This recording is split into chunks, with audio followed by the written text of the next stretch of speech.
I just wake up in the morning and I yell a lot, even though it's way too early. It's fun though. Wake up, wake up, wake up!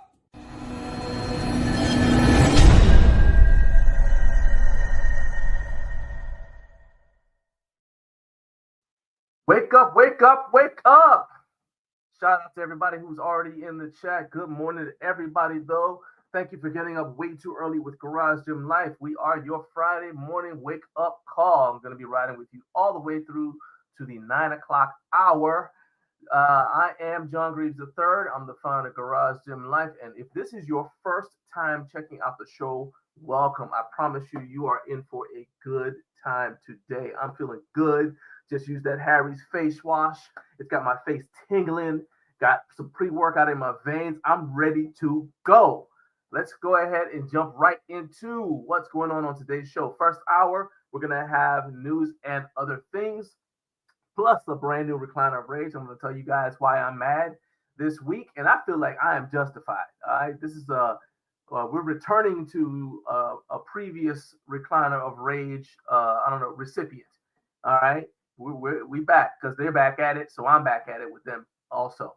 Second hour, we're gonna have my guy Jonathan from NoFate 24/7. He's gonna be coming back on the show. We're gonna talk about everything that's going on with his channel, what he's been up to since the last time he was on. And then we're also going to have, in the third hour, Matt Welch. He is normally in the live chat. Today, he's going to be the guest of honor in the 8 a.m. Eastern Time hour. And we're going to be talking about everything that's going on with him. Matt's got a competition coming up. So I am ready to go. I'm ready to go. Let's go ahead and say what's up to everybody in the chat. But before I do that, let's do this. Boom. Hey, I mentioned I wanted you guys to feel welcome, but I also need you to hit the like button and hit subscribe. Trying to get to 50,000 subscribers.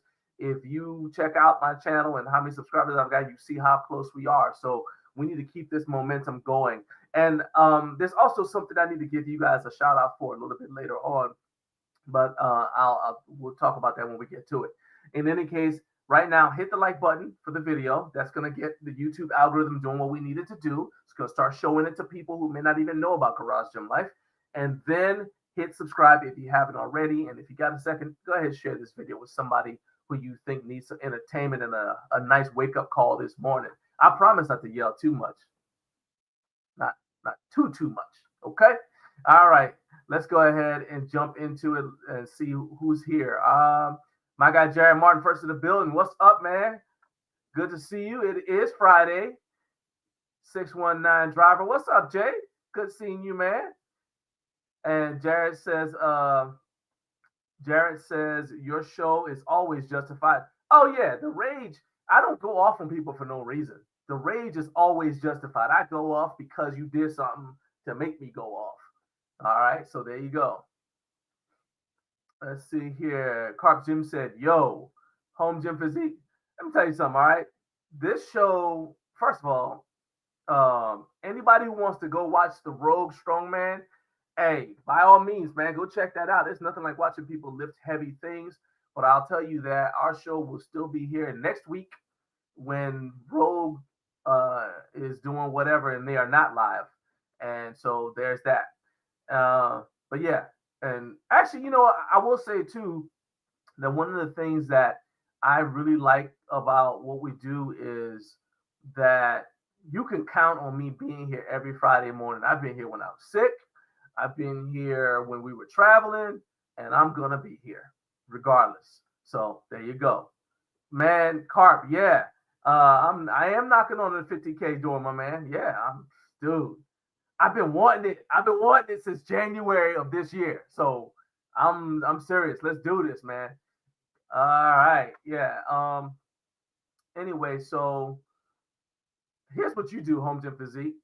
What I want you to do is go on the Rogue Strongman thing and share this. No, don't do that. Don't do that. Don't troll them. Don't troll them like that. Don't do that.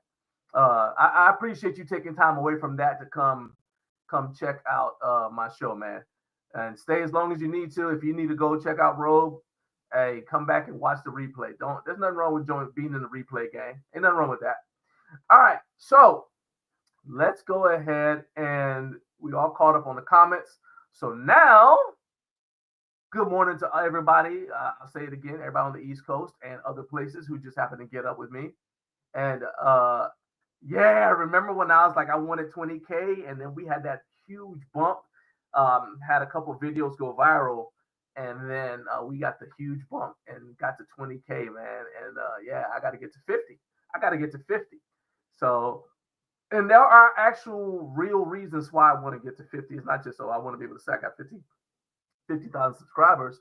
There's also some tangible benefits for doing it. So, benefits that will help you guys out, as a matter of fact. So, one of which is being able to get guests to come on the show. You know, it's actually very intimidating to companies when I reach out to them. When I say, hey, I want you to come on and I want you to go live, I want you to be on a show and it's live and anybody in the audience can ask you anything you want. And it's not like, so like if they go into our home gym, right, and they do the AMA there, I've done 2 of those and they're a lot of fun. But somebody asks you a question in that format, it's not like you're on camera. So you've got time to think about your answer and then type your answer in. Nobody expects you to answer like immediately. You know, you just are on there all day. They understand that you're doing other things with your life. So you can see a question and say, hey, let me take some time to think about it, whatever. This format, you are live. So when somebody asks the question, you know, if you try to duck the question or you try to avoid the question or whatever, people can tell. So it is intimidating. And it's also, to be honest with you, is intimidating to other content creators because the things that I think that for content creators, it's like, well, one thing is they're not sure that they can talk for the length of time that it would take to do the show. You know, they're not necessarily going to do a 3-hour show, but the length of time it would take to do the show for a lot of them is intimidating. And then the idea again of being live, they don't know if somebody's going to just start saying reckless stuff in the chat. They don't know how to respond. I've seen you guys. I'm part of different groups. You know, I pop into different groups on Discord. I'm a member of like 3 different Discord groups, a couple of Facebook groups, not specifically home gym necessarily, but they're all related to fitness in some way, right? And anyway, so I've seen people say, hey, you know, I know you got a podcast coming up. Is it going to be live so we can ask questions? Which number one made me feel good because that right there shows that I'm changing the game. Because this time last year, nobody was asking about whether a podcast would have a live stream and would have a live chat rather. Nobody was asking that. Everybody was just content to just listen to it and they were cool. I'm the one that brought the idea, kind of, I borrowed it from radio, from Drive Time Radio, and said, hey, why don't we make it so that you could actually interact with people like in the moment instead of having to, you have to put a comment and then wait and hope that they come back, see your comment, and then they got to go ask the brand the question, try to get the brand to come back and answer the question.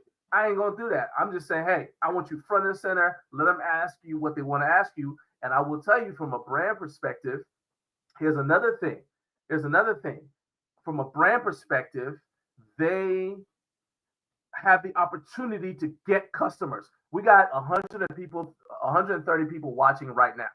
All right. If a brand was on with me right now, they would have the ability to react. They could ask you guys questions. Like Kayvon was on a couple weeks ago, and he was asking you guys, hey, what do you guys think? What do you guys want to see from us? You know what I mean?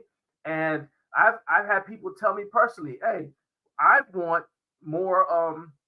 You know, I'm a fan of Bells of Steel now because they were on your show. You see what I'm saying? So, hey, scare money don't make no money. All right. So that's what I'm saying. Anyway, Jonathan, you do not have any appointments except the one that you got at 7 a.m., Jonathan. You're gonna be here. We'll do it live. We'll do it live. That's it, man. I can't wait to talk to Big J. Let's see. Jonathan said these content creators are too afraid to hurt any manufacturer's feelings to get blackballed. They got no stones. Man, I'm saying that's part of it too, I guess, you know. But I'll tell you this too, though. If I'm a brand, I'm also thinking about my time. First of all, it's first thing in the morning, right? You see Kayvon come on here. He was yawning one time. Another time, I mean, my man was struggling, but he was here, and I respect that, right? Peter Keller's been here from Fringe Sport. I'm trying to get the guys from Body Solid to come back on. But the thing is, man, that's number one, it's early. You know, you got to rearrange your day a little bit. And number two, like I said, it's live. So there's that. So yeah. Um, let's say, yeah, they are mornings always, but there are some Twitch fitness or lifting guys that do live in live. Yes. However, that's not a morning talk show. I'm aware of that thing, like where they go and they'll like lift and they'll interact, whatever. I actually thought about doing that when I don't know if you guys saw my experiment. Jay caught me in a I thought I was like putting it up at a time when nobody that was like a regular watcher would see it. And Jay caught me and he was like, "Hey man, what you doing?" I was like, "Man, I'm getting ready to deadlift, but I'm trying to try out this mobile live video thing." We talked for a little bit. And then I had some other people come on who I know. But yeah, so I'm familiar with that format. I'm saying in terms of, so let's go with Up and Adams. Great show with Kay Adams, covers the NFL. She records that jump the night before. All right. Morning Chalk Up. It's even got morning in the title. Morning Chalk Up. It's pre-recorded and then they upload it in the morning. Right? Nobody wants to go live to do this kind of stuff. So there you go.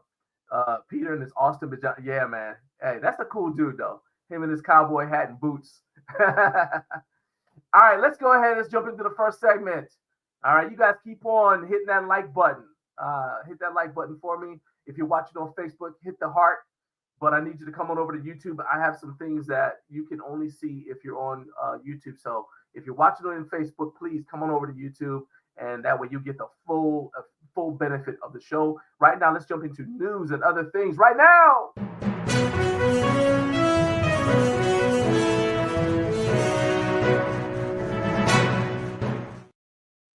Okay, first news item. Let's go. Bells of Steel has a Smith machine pre-sale. They've been talking about the Smith machine.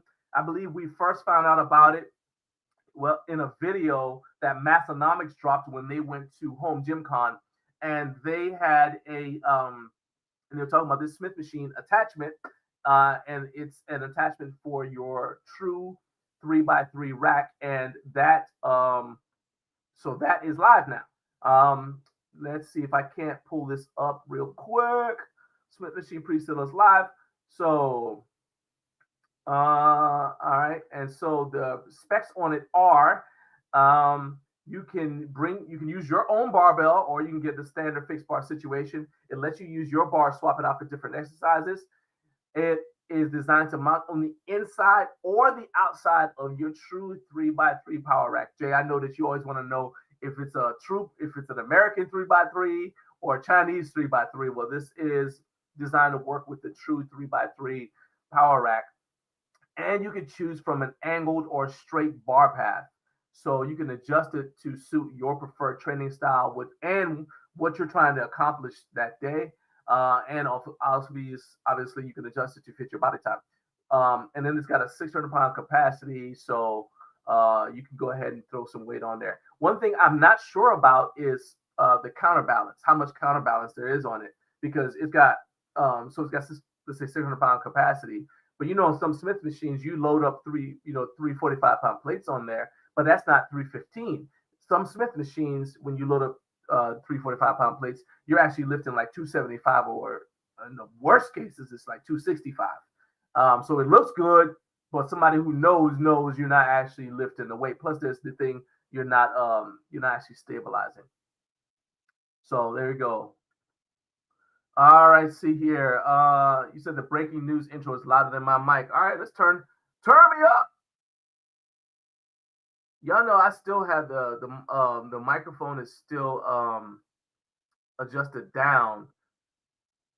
All right, let me know if that's better. The microphone is I'm still trying to find the right setting after we went out and we did that live stream at that Strongman competition. It was outdoors. So, all right. Good. All right. There you go. Jerry, you said you'd like to see me get some rep people on the show. All right. That depends on you guys to a great deal. All right. So I reach out. I'll go ahead and talk about this and then we'll jump back to the news. So what happens is I reach out to brands. For example, I'll just tell you, I reached out to Watson Gym Equipment recently. Okay. I've reached out to Right Fitness. I've reached out to multiple brands. Yes, I reached out to Rep. And sometimes I don't get an answer back at all. Okay. That's the first thing. I won't get an answer back. And I always include the link to this show when I say, hey, I want to talk to you. And I don't just send an email. I send an email. I send an Instagram DM. I look for them on LinkedIn. If I see somebody on LinkedIn who is high up with the company, I do it. If I know somebody who knows them, I'll reach out to them and say, hey, can I get their contact information? I just want to have them come on the show. All right. And a lot of times what I get back from companies is, I'm busy. Let me check my schedule and see what my availability is. Let's see if it makes sense. Is there any, the most recent one I got was, hey, mornings are really busy for us. Is there any way that we can do like a workaround? Basically, can we record it at night? The answer to that is no. It's a live show because of what we talked about earlier. I want them to come on and answer your questions live. But like I said, that's intimidating, one. Number two, they're looking to see how many people are actually watching live. If there aren't a lot of people watching live, then they're like, why am I wasting my time with this? All right. You got to think about it. When someone is running a brand, their time is compressed already. They've got their obligations to their own family. Then they've got obligations to their to their employees. Also, they set out their calendar a lot of times months in advance. So I reach out and I say, hey, this is my schedule I have a scheduling calendar for the show. I said, this is the schedule. These are the times available. Pick the time that works best for you. Right. And like I said, a lot of times if they don't know, if they don't know who you are, or your show doesn't have a big enough profile, it doesn't have enough live views, then it's not worth it to them in terms of ROI. So yeah, I'm trying, man. I am trying. I remember when you first mentioned it, and I am trying.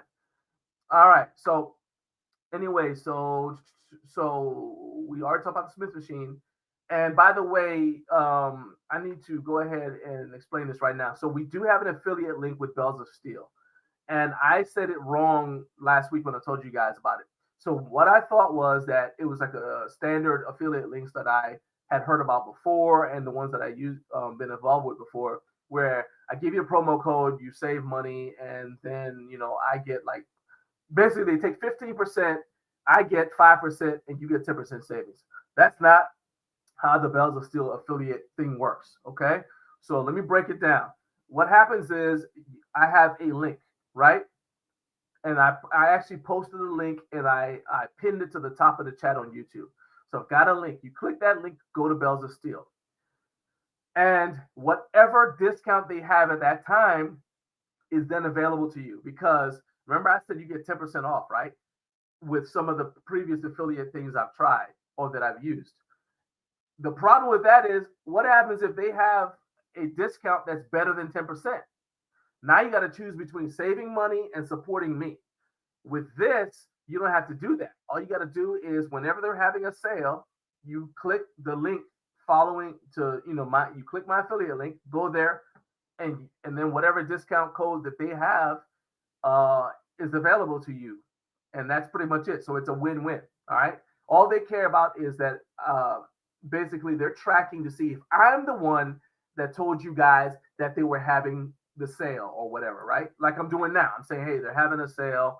And it's actually the build your own discount sale is going on right now. So you get, you're going to get 8% off. In fact, let's just go to Bells of Steel right now. We'll go here. Let's copy that. I'll just do that right now. I'm going to go to film. All right, so let me share the screen because I want to show you guys what the sale looks like. All right. So anyway, so you go to Bells of Steel. Obviously, yeah, I use my affiliate code because why wouldn't I? And so now they've got the build your own discount sale. So basically, you're going to get 8% off of If you spend 1,000, 12% off 2,000, 16% off 3,000, and that's before tax and shipping. So the thing is, I wouldn't just go buying stuff. To me, this is when you want to do like your purchases, like for example, so like I was looking at their calibrated plates the other day, right? So let's see if I can find it. In fact, let's just go calibrated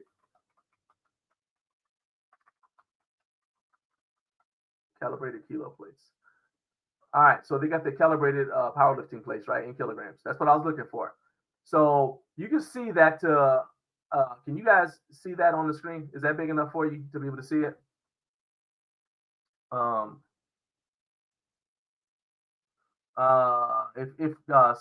If this is too small, just tell me in the chat, and I'll see if I can make it a little bit bigger.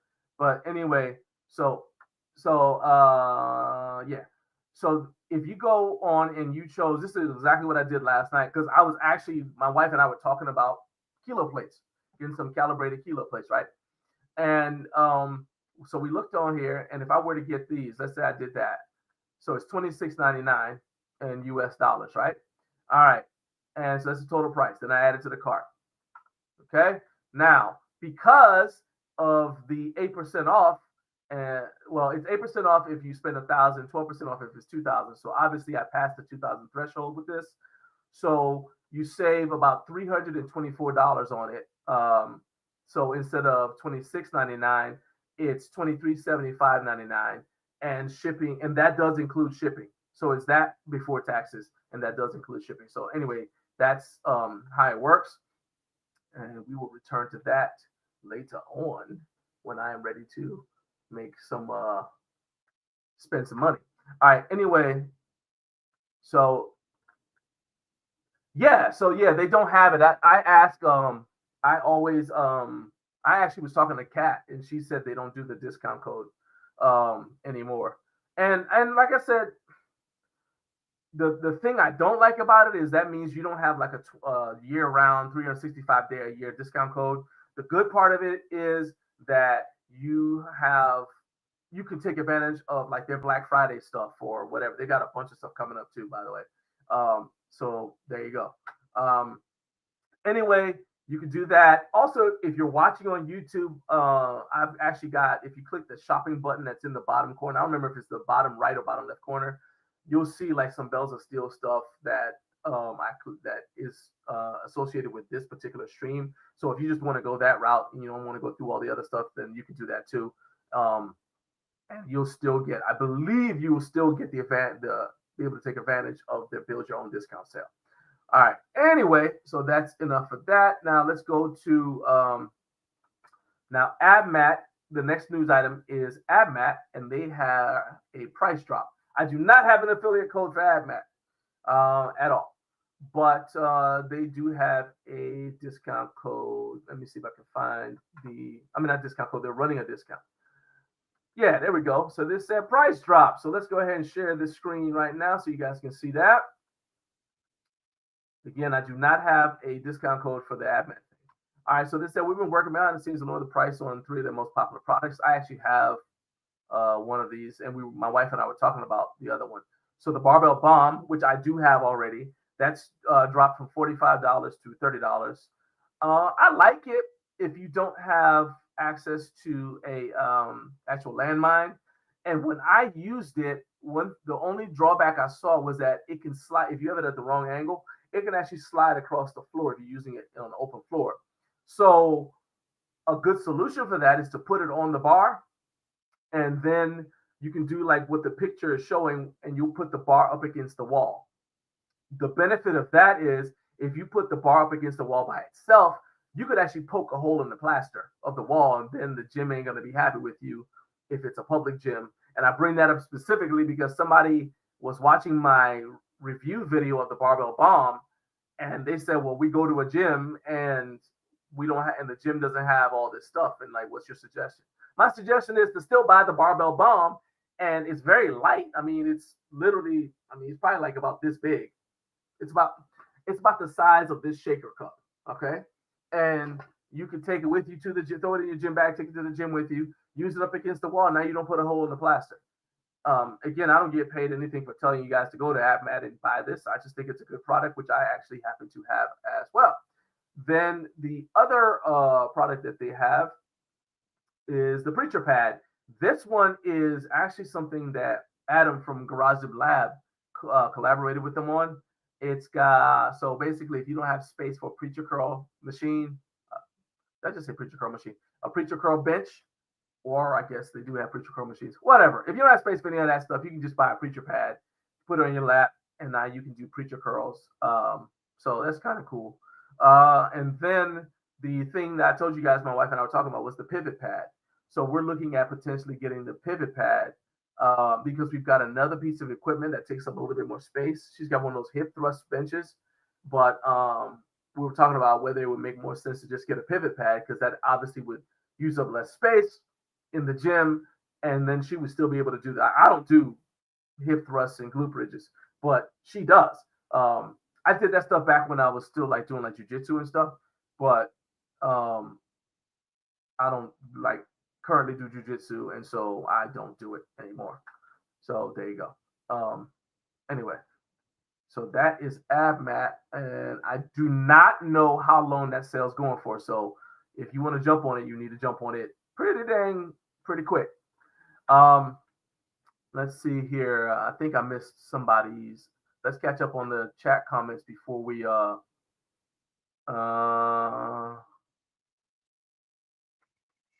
right, so let's go back. So Carp said, yeah, mini action Jesus. Okay, well, no, we already answered that. He said, bring your own barbell. Yeah, that's what I was saying. It's like I saw it at Home Gym Con when I was hanging out with them at their booth, but I didn't do a video on it. To be honest with you, I didn't do a video on it because I was committed to live streaming, and then I ended up not being able to live stream it anyway. But I was committed to covering the Strongman competition. So a lot of the content that I wanted to get, I wasn't able to get because I was doing the Strongman competition. But yes, I did see it, and I think it's, if you're into Smith machines, I think it's a good product. And what I like about this versus a normal Smith machine is now you don't have to have a Smith machine and a power rack, right? You can just put the attachment on, take it off when you don't need it, right? I'm not a Smith machine person. I don't like them personally for training, but that is something that to me gives you some options, and I am a big fan of options. And Carp, of course, the replay gang lives forever, man. You're the leader. You're the general of the replay army. You know what I mean? So yeah, it's gonna live forever. You say Craig Monston will be a guest. He seems like he's trying to gain on social media. Are you talking about Craig Monston, the MMA fighter? Because that's the only Craig Monston I know about. If you are talking about him, while I am interested in what he's doing with his career now that he's no longer doing MMA, he got to have a home gym to come on here, or be a brand that makes equipment for home gyms. But yeah, I'm open to a lot of stuff, Jay. And Vargas Herbert says shipping is free. I hate to break it to you, homie. Shipping is not free. Shipping can be included, but shipping is not free. I promise you, it's not free. What they do is they may include the cost of shipping they embed it in the price of the piece of equipment. But they also know that people like to see the words free shipping. Okay. I don't believe in lying. I don't believe in lying to people, right? So I will never tell you that shipping is free because I know it's not free. It's just, that's why I always say that includes shipping, right? Sometimes shipping is additional. You buy the thing, shipping is an additional cost, but whenever you see free shipping, it means that the brand has taken the cost that you would pay for shipping, and they have embedded that cost into the cost of the item. Okay, so there you go. But I appreciate you. Hey, I think this is actually your first time on the show, so I appreciate you jumping into the live chat, Vargas. All right, is your name Vargas? Is your first name Vargas, or is your first name Herbert? But your name is Vargas Herbert, and both of those are last names. I can't believe that you got two last names, but hey, it's 2024. All things are possible. All right. Craig Monston, bodybuilder from the. Oh, you know what? I was thinking about Jeff Monston. Yeah. Craig Monson. Okay, you're sending me down a little bit of a rabbit hole now, because I want to say that he's. I thought I saw him with CT Fletcher maybe. Yeah, okay, he was the one that was like the gang member. Um, his thing is, he's a big dude. I will say that. But it's everything I see is him at somebody's public gym, and I don't knock that, but I don't knock his hustle. I don't. I also wish him the best, but yeah, this is my only thing is this is a home gym specific uh channel, and as a result, it's got to relate to home gyms in some way. So if I don't bring people on who train in public gyms and just happen to just want to talk about fitness. I don't do that. Let's see here. Yeah, okay. He said Carp said the old time bodybuilder like Arnold. Yeah, I just saw his Instagram. Yeah, hey, yeah, no, 100%. You say I prefer seeing it in the thing, seeing the cost of shipping in the price rather than getting the checkout and then surprise. Yeah, dude, those are the most unpleasant. Uh, you ever like go buy something and then it turns out that shipping is more expensive than the thing you're trying to buy? That sucks. Yeah, I'm with you. Okay, so your last name is Vargas. Okay, my man, what's up, man? Appreciate you being here. Tattoo saying he gonna be the guest of honor in a couple hours. Yeah, what's up, man? Good having you as usual. All right, we're all caught up with the comments. Let's move on to the next thing. Just want to give you guys a reminder to watch our live stream of the USPC Shack Showdown on Saturday and Sunday. That's going to be November 23rd and 24th. The link to watch those is in the video description, but I will put it in the chat as well because I really want you to come watch it. I think it's an excellent opportunity for you guys to check out some awesome powerlifting action. And so here's a link right here. So here is a link. I'm putting this link right now. Boom. And that is a link that you guys can see on YouTube or if you're watching on Facebook. If you're listening to the audio version on Podbean, I will make sure that this link is in the podcast description, in the episode description, so you can click on it. We'll be getting started about 9 a.m. I believe that's Eastern time. And so it's going to be a lot of fun. Going to see some strong people. It's called the Shack Showdown. It's going to be real cool. So Saturday will be on the Garage Life channel, and then Sunday will be on the USPC YouTube channel. So if you watch the live stream on this channel, it'll automatically give you a redirect when the stream is over to take you to the USPC channel. Okay, so there you go. And shout out to the brands that reached out to help us cover the cost of traveling out there to do those live streams. We'll be shouting them out during the event, but Bells of Steel is one. So, shout out to them.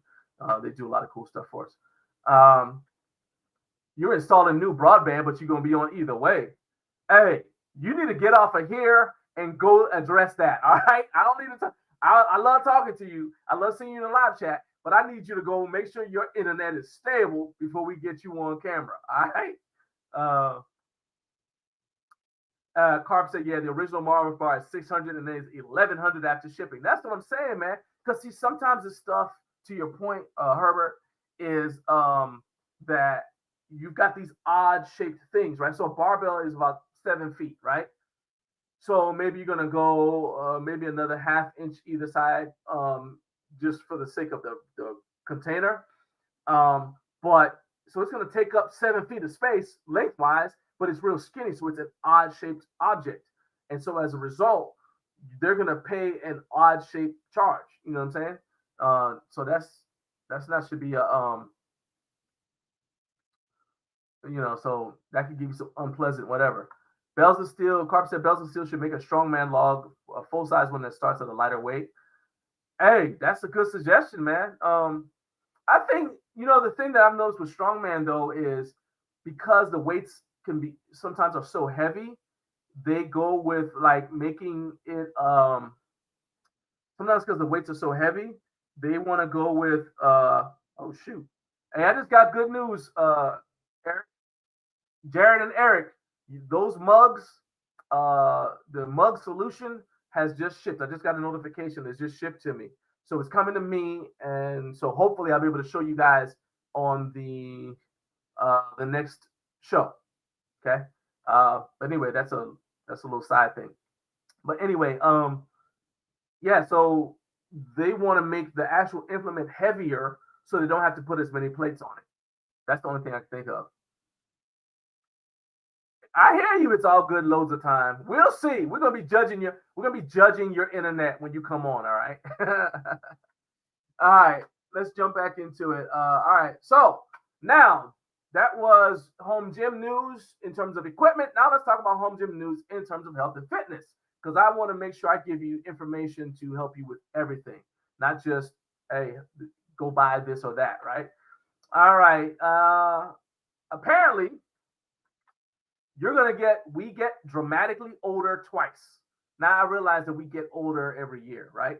But you're gonna see dramatic changes in your body because of aging twice in your life, they say. And I thought that the two times would be like when you're a teenager and basically into puberty, right? That testosterone and those other hormones first hit, you start getting pimples everywhere, all kinds of crazy stuff happens. I don't your life changes a lot. You start doing all kinds of reckless junk if you're a teenage boy that you can't explain later on. But apparently, you also get two more dramatic changes in your life, and those times are the first one is at age 44. The second one is at age 60. So let me go ahead and I'll pull this up. This was actually something that came across my feed from looks it was from MSN.com. Although the story came from CNN.com, it's from MSN.com. Is where I found it, right? So I guess they like reposted it. Anyway, let me go ahead and share the screen so I can pull it up for you. All right, so the key points are nice little picture of a wrinkled hand. So they published a study in the Journal of Nature Aging. Okay, so it is a repost. And scientists at Stanford University and Nanyang Technological University in Singapore. So they basically cooperated on this study, right? They followed 108 men and women over the course of 2 years to basically watch how their molecules change, right? And there are people from multiple ethnic backgrounds because the ethnicity is a factor. And they range in age. The age range was 25 years old to 75, which explains why they didn't bring up the teenage thing, because I can understand that there would be some potential legal issues. You start following a teenager, but nobody's got time for all that. But let's talk about the changes. That's what matters. That's what jumped out to me. First, you lose the ability to metabolize caffeine. So as you get older, your ability to process caffeine efficiently starts to go down, right? And you sent me a DM. Okay. Hang on a second. And it looks like I got another DM from Matt as well. Let's see, download that. All right, and okay, so all right. So I looked on my phone first because sometimes when you guys send me DMs, I can't see them on I can't see them here. All right, so we got that pulled up, and now I will finish this, and then I'm gonna go to that and show that DM. Okay, I'll share the screen so you guys can check it out. But let's bang through this so we can get because I know some of you guys got to get out of here because you got to start your work day. You got to actually be grown-ups. Because we got to do this, then we got to get to recliner rage. I know you don't want to miss that. All right. So anyway, so you lose the ability to metabolize caffeine around age 40. It said age 44, and it said, yeah.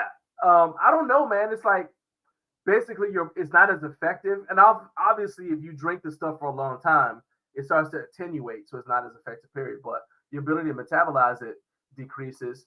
What I wonder is if it's hard in your stomach too, because my dad drinks coffee like Like he starts his day with coffee, but he's been doing it since I guess his entire adult life, and you know, so I can see how it just now to him is like water. He probably drink it and they can drink it and go to sleep. Um, then another one is, and then it happens again around age 60. But your ability to metabolize alcohol also decreases around age 44. So that's another thing too.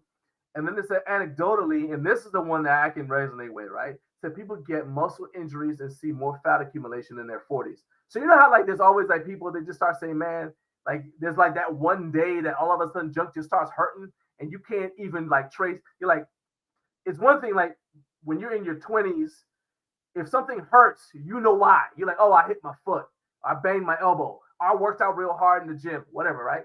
When you after you hit your 40s, I remember it was in my 40s when I started being like, man, junk hurts and I don't know why. I can't trace this pain, this ache to anything specific, right? And then when I hit my 50, well, when I hit my 50s, I didn't notice a big change between my 40s and 50s, which kind of makes sense because they said that I got like another big change to look forward to in about 9 years. Yay! But hey, I'm preparing for it. But yeah, you start having muscle injuries a lot easier, and you also start accumulating body fat a lot easier. So it's harder and harder to lose body fat. And that's why they say if you can avoid putting on body fat before age 40, you're going to be in a lot better shape because I didn't mean see what I did there. I didn't mean that no pun intended. But if you can avoid having excessive body fat before age 40, that's going to be a lot easier on you because it's harder to lose it after age 40. It's not impossible, but it is harder. And part of that's because you start losing muscle mass. Now, I don't know if you guys already knew this. The reason why we start losing muscle mass is because apparently the proteins that hold your tissues together start to change. And so that's why people start getting older, even if they're muscular. A muscular 70-year-old, their skin still looks a little different, it's a little looser compared to a muscular 25 or 30-year-old, or even muscular 40-year-old, right? And so that's why you start having the issues with that because the proteins change. So anyway, the verdict they had, which is not going to be anything. If you're watching this, you already are like aware of this, but I'm going to say it anyway. Start lifting. Most of you probably already do that if you're watching this. Drink more water. We all need to do that. I guarantee that most of us watching this, and even me included, don't drink enough water. Eat your protein. It's not really a big deal. Reduce your carbs. And then you want to either stop drinking it completely, like I don't drink alcohol, mostly because I don't like the taste of most alcohol. It's not like anything special either. It's just like I don't like the taste. So something's got to be going on for me to drink it, and it's got to be something that I don't mind the taste of. So I don't put a lot of energy into drinking it. It's probably been like 3 years since I've had an alcoholic beverage, but it's just, and even then that was probably like one drink, right? Because I just don't like the taste of it. But if you do like the taste of it, basically just try to limit it because you want to be in balance. So anyway, now I've got something else that I wanted to do here.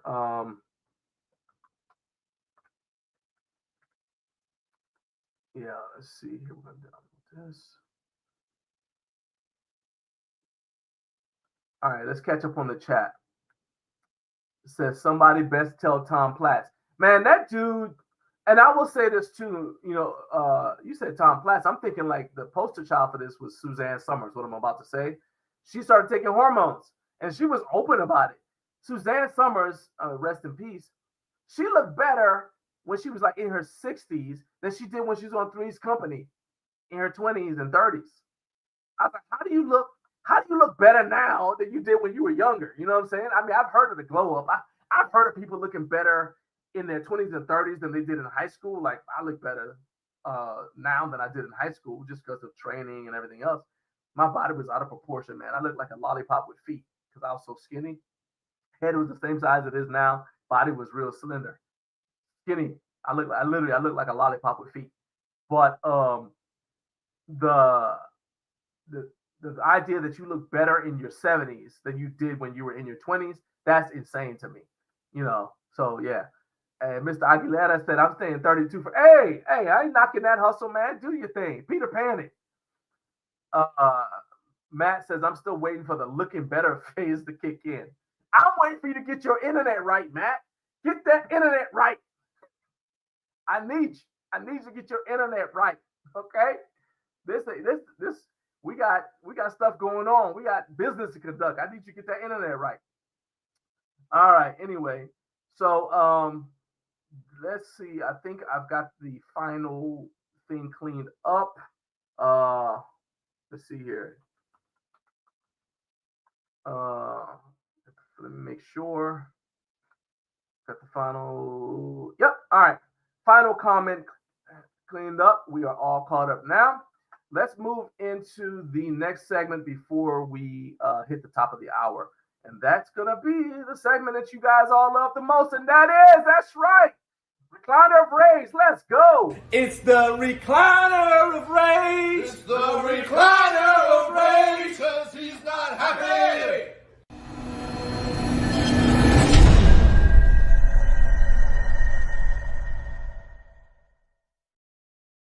All right, this is 100% anger. And I want to be clear. I am not angry at the brand. I'm angry at, you're about to find out who I'm mad at, okay? So let's go ahead and let's play this. You guys may have already seen it in my YouTube shorts, but I'm going to play this for you guys right now. Here's what's going on. I cannot wait to show you guys the latest thing I ordered from Bells of Steel. But I guess I'm going to have to wait because I don't have all of it yet. Most of the boxes are right here, but I'm still missing one crucial piece that's in a box I haven't received yet. Nope, still not here. So I guess until that box gets here, all I can do is stand next to these boxes and wait. You know, most people would have quit by now, but I know eventually it's going to get here. I just got to be patient. It's going to get here. I know it is. It's probably right around the corner. Guess what? It is absolutely positively was not right around the corner. You know how many mosquitoes bite me? I live in Georgia, okay? Mosquitoes get active, okay? You know how many mosquitoes bit your boy while I was standing out there waiting for my stuff to show up? Let me tell you something, all right? So all that junk that you just saw happened last Thursday. This past Wednesday, so Wednesday of this week, which is 6 days later, the video is from last Thursday. It's from Thursday of last week. This Wednesday, so Wednesday of this week, which is 6 days later, 6 days after the video, we got a notification they had damaged the box and they will be contacting Bells of Steel. So I'm not mad at Bells of Steel. Not mad at them at all. They're victims too, so I'm mad for them. Okay? But mad for me more than that. So I get that things happen in transit. I get it. We live in an imperfect world. But what makes me mad is UPS knew that the package was damaged back when they started sending us all these tracking updates. Oh, your package is on the way. Oh, delivery estimate today. Delivery estimate today by 7 p.m. You know how many times I got a delivery estimate by 7 p.m. from them? It was at least 3 times. I stopped looking at it. My wife was like, I'm in the recliner rage right now. She's been in the recliner rage all week. She's been in the recliner rage for 6 straight days. My wife is Puerto Rican. That ain't good. That ain't good for anybody for her to be mad that long. Okay? And I'm just telling you, I tell you, another one that made me mad was they sent a tracking notification. They said, well, it's been held up by inclement weather. Except for the fact that where I work in my day job, we have not 1, not 2, but 3 weather maps all the time. We have the weather radar up at all times, right? And I didn't see any inclement weather that would have, definitely not any inclement weather that would have prevented my box of my stuff from getting to me like it was supposed to.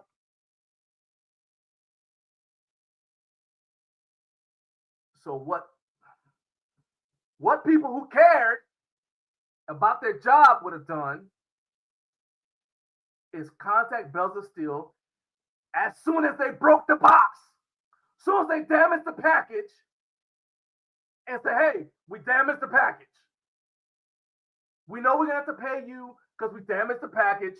We need you to just go ahead and send another one. Instead of 6 days of flat out lying, saying that they were sending something that they weren't going to send. So they contacted Bells of Steel, which means they sent the junk back.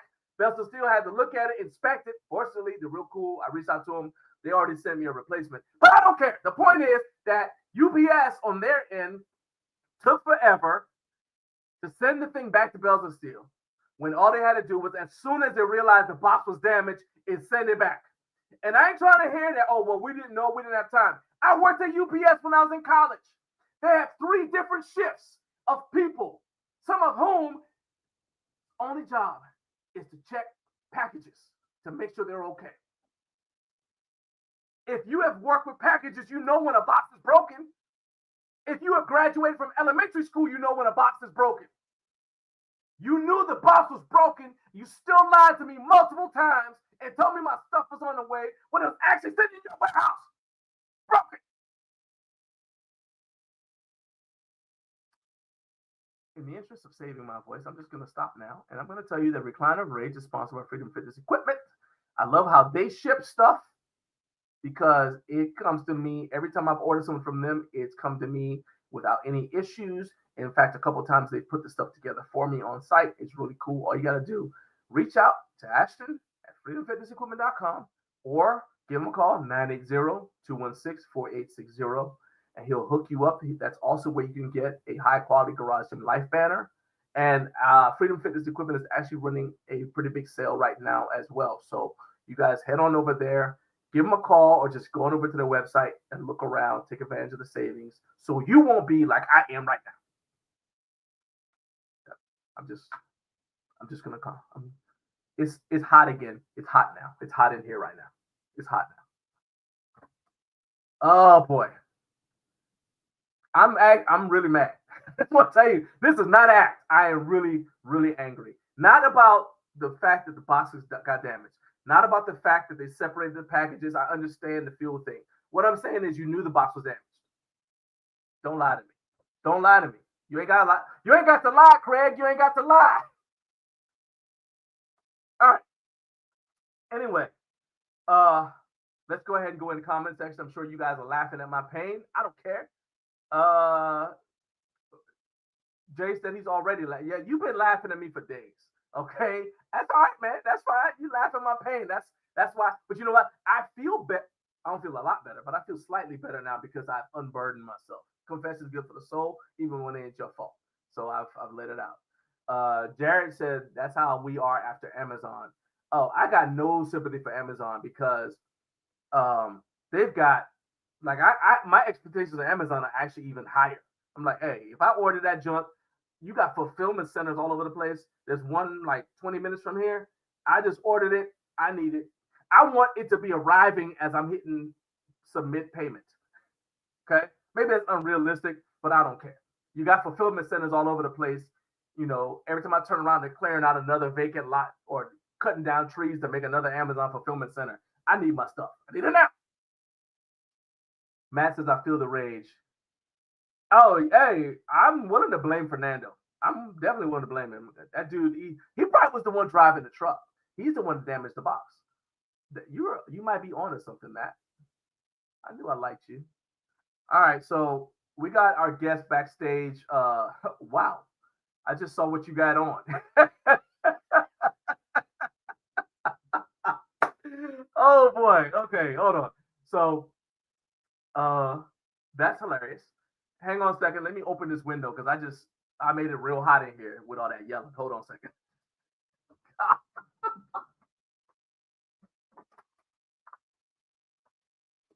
Oh boy.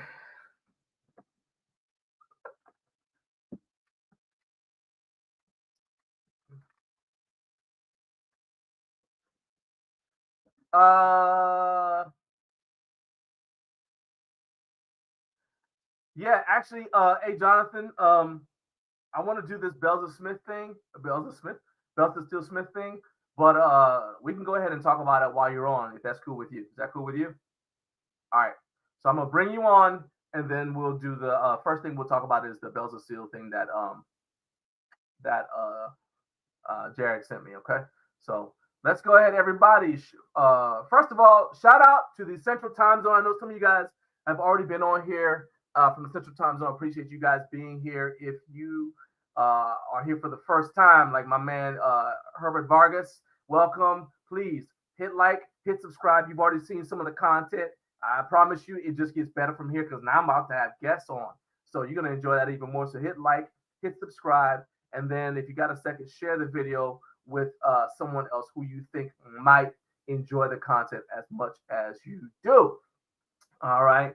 And now, everybody, show your love for my first guest returning to the stage. He's been gone too long, but finally, at last, Jonathan has returned to Garage Gym Life.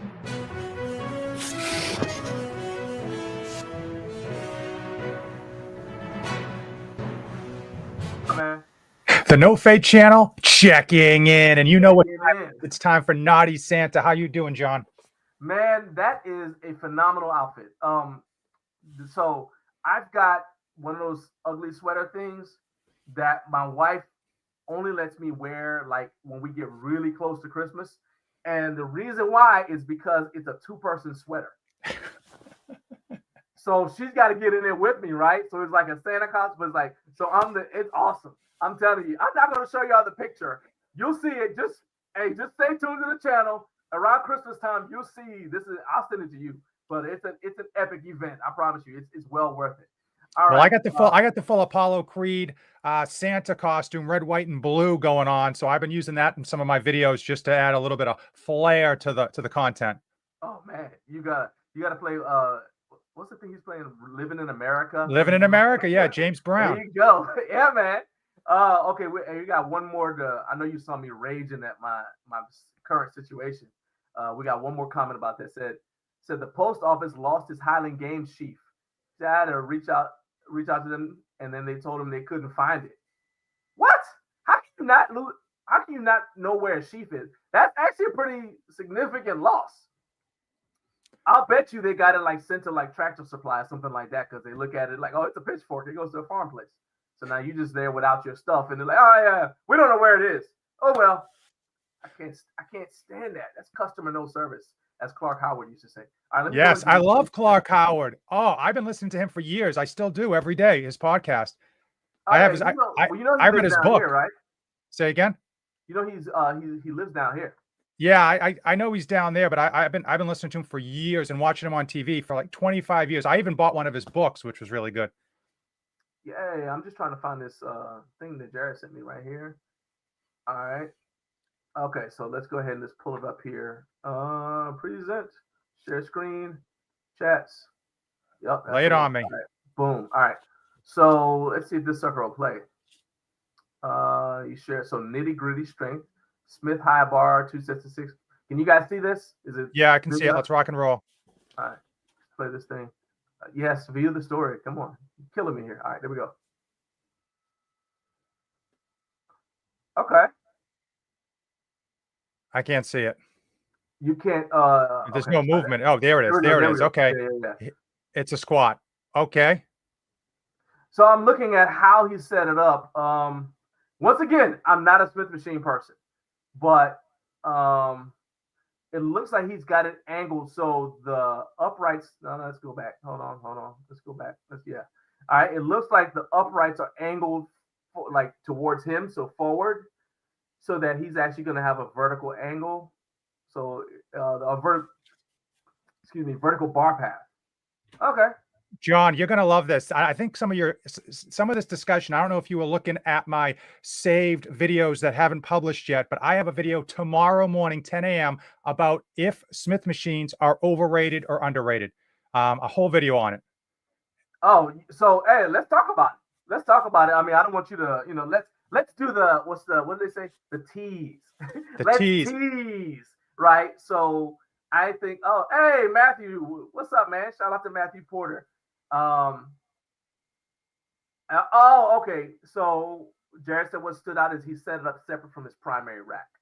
So it looks like he actually got some upright posts and just set it up like over in like the wherever, right? So for me, that wouldn't work because I don't have the spit. Well, again, I'm not a Smith machine person, but let's assume I am. I don't have the space to have two separate stations like that. You know what I mean? So Yeah. you've got like the palatial estate. You got like he's got a home gym upstairs, a home gym downstairs. He's got his country home gym, his city home gym. You know, he's got the one that he's got in the Cayman Islands, whatever. Yeah, So, I got the one on the Ivory Tower as well. So I don't, yeah, you know. I forgot about the penthouse home gym. I forgot about that. But you know, it's funny we mentioned that he's setting it up separate, but it's like, how convoluted do you need your home gym setup to be? At some point, it just becomes like crazy. You got equipment over here, equipment over there, and it's just like it's kind of like it's, you know, death by a thousand cuts in terms of like, you know, over analyzation, over expansion of your gym, and you lose sight of what is really important, which is just kind of like grip it and rip it. So the thing for me is time, because I still go to a full-time job, right? And so I work at night, but I wake up, work out as soon as I wake up, right? Wake up, drink water, drink pre-workout, shave, hit the gym, get back upstairs, and frantically get ready for work. I get on and get in Atlanta traffic. That's an experience right there. That's how I train my heart rate. That's why I don't need as much cardio. I drive in Atlanta traffic. My heart gets plenty of work just driving to work. Shout out to that school bus fire. So nobody was in it. The bus was just on fire. I said, oh, the bus is on fire. Okay, it's Monday. All right. Anyway, so the thing for me is, if you have too much stuff all over the place, it's not like a public gym where, you know, it's kind of already set up for you. Just walk over there, do your thing. And actually, from when I worked in two different public gyms when I first got out of college, and we had to do a lot of like setting up the footprint, gym design, and things like that, which is actually where my interior design elective from college actually came into play. I thought that was gonna be like the most useless class. It was hilarious. It was me, a bunch of interior design students who happened to all be women, and then some football players who needed like an easy credit. And I was there because the alternative class, I think it was like pottery or something. I said, man, I ain't about to do all that. That just wasn't convenient. So I went and I took interior design. Well, then it ended up being useful because I used the stuff in my own house and I use it specifically in the gym. But anyway, so back to the home gym thing. You set up your gym footprint so that it not only funnels people in and out to take account for the lunch rush, right? So you know, as you walk in and it's set up so you go past the front desk and you're gonna go and work out, and when you finish your workout, you're facing the door, or you're so not necessarily facing, but there's nothing between you and the door when you get your workout done, right? So, and then they group body parts together as much as possible. That's one thing when you're in a rush. In your home gym, you're gonna put stuff where your space lets you put it. You know what I mean? So yeah, it's not gonna make sense necessarily logistically. It's just gonna be where you've got space for it. Well, now if I gotta stop what I'm doing, go set up this other thing, to your point, that, you know, if it takes me an additional 10 minutes, okay, let's just say realistic. Let's say it takes me an additional 5 minutes just to set it up. Well, I've only got so much time before I got to get out of there and go to work. yeah. It's especially people go too over the top. They get too convoluted. They lose sight again of what's important when it comes to lifting. Sometimes too much equipment is almost worse than not enough, because you're overthinking. Okay, what am I going to do for back? Am I going to do one arm rows? Am I going to do cable rows? Am I going to do bent over? Like, you know what I'm saying? Like, it's too much. It's too much paralysis by analysis. Yeah, and I mean, and I'm not, to be clear now, I'm not knocking anybody who wants to. There you go. Your people have arrived. Kurt Lockett says checking in. Yeah. So I'm not knocking anybody who, you know, we start tinkering. You know what I mean? You're like, oh, I wonder if I could do this. I'm not knocking anybody who does that. That's not what I'm saying at all. What I am saying is, you've got to remember, like you said, what's the point? Why am I here? Yeah. What's the goal? Like, hey, what's the end why am goal? I here? Yeah. You know. And I remember an interview that Ricardo Magni, shout out to Ricardo. Ricardo is he's in charge of Arm Lifting USA, but he also has a home gym, and he did some interviews for us, right? he interviewed Randall Strawson from Iron Mind. And Randall Strawson at the time was like, he said, I don't really understand people who like talk a lot about like the home gym equipment side of things. Like he said, I see people and they're like deep diving into this home gym equipment stuff. He said, man, back when I was lifting, and he said, you look at Tommy Kono lifting in a basement that he dug out by hand, right? With a dirt floor and qualifying for the Olympics and going and winning, right? And in fact, that documentary is on YouTube. It's called Arnold Knows Me. Because somebody asked him if he knew Arnold. He said, actually, Arnold knows me. Because he was one of Arnold's heroes, right? He said, let's get this straight.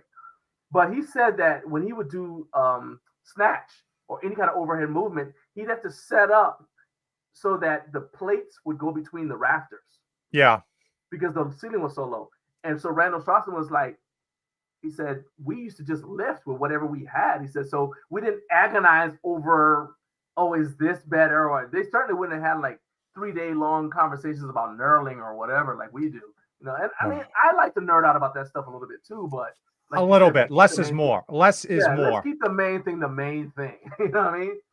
All right. I mean, all these people are just, so many people are just like, they get in their own heads about, oh man, if I get this extra piece of equipment, my leg day is going to be completely different. And I hate to break it to them. It's not. It's not the equipment. It's you. Yeah, and so let's go ahead and jump into some of the questions I had for you. Yeah, I got questions for you too, John, because I'm gonna be interviewing you as well. I'm gonna turn the tables on you. How do you like them apples? For this test? Okay, all right. Hey, I love it. Let's go. I'm scared of nothing except deep water, and there ain't none here. All right, so well, actually, I'll tell you what. I'll let you go first because we started out with me asking you stuff. So go ahead. What you got for me? Let's go. All right, here we go. I'm gonna hit you. I mean, I'm gonna hit you with the hardest one. Have home gym equipment reviews simply jumped the shark, nuked the fridge. And I'm gonna give you an example. Pepin, right? The Repins that have come out, they just got dropped, and there may be 30 YouTube videos reviewing them, and they are like all the same.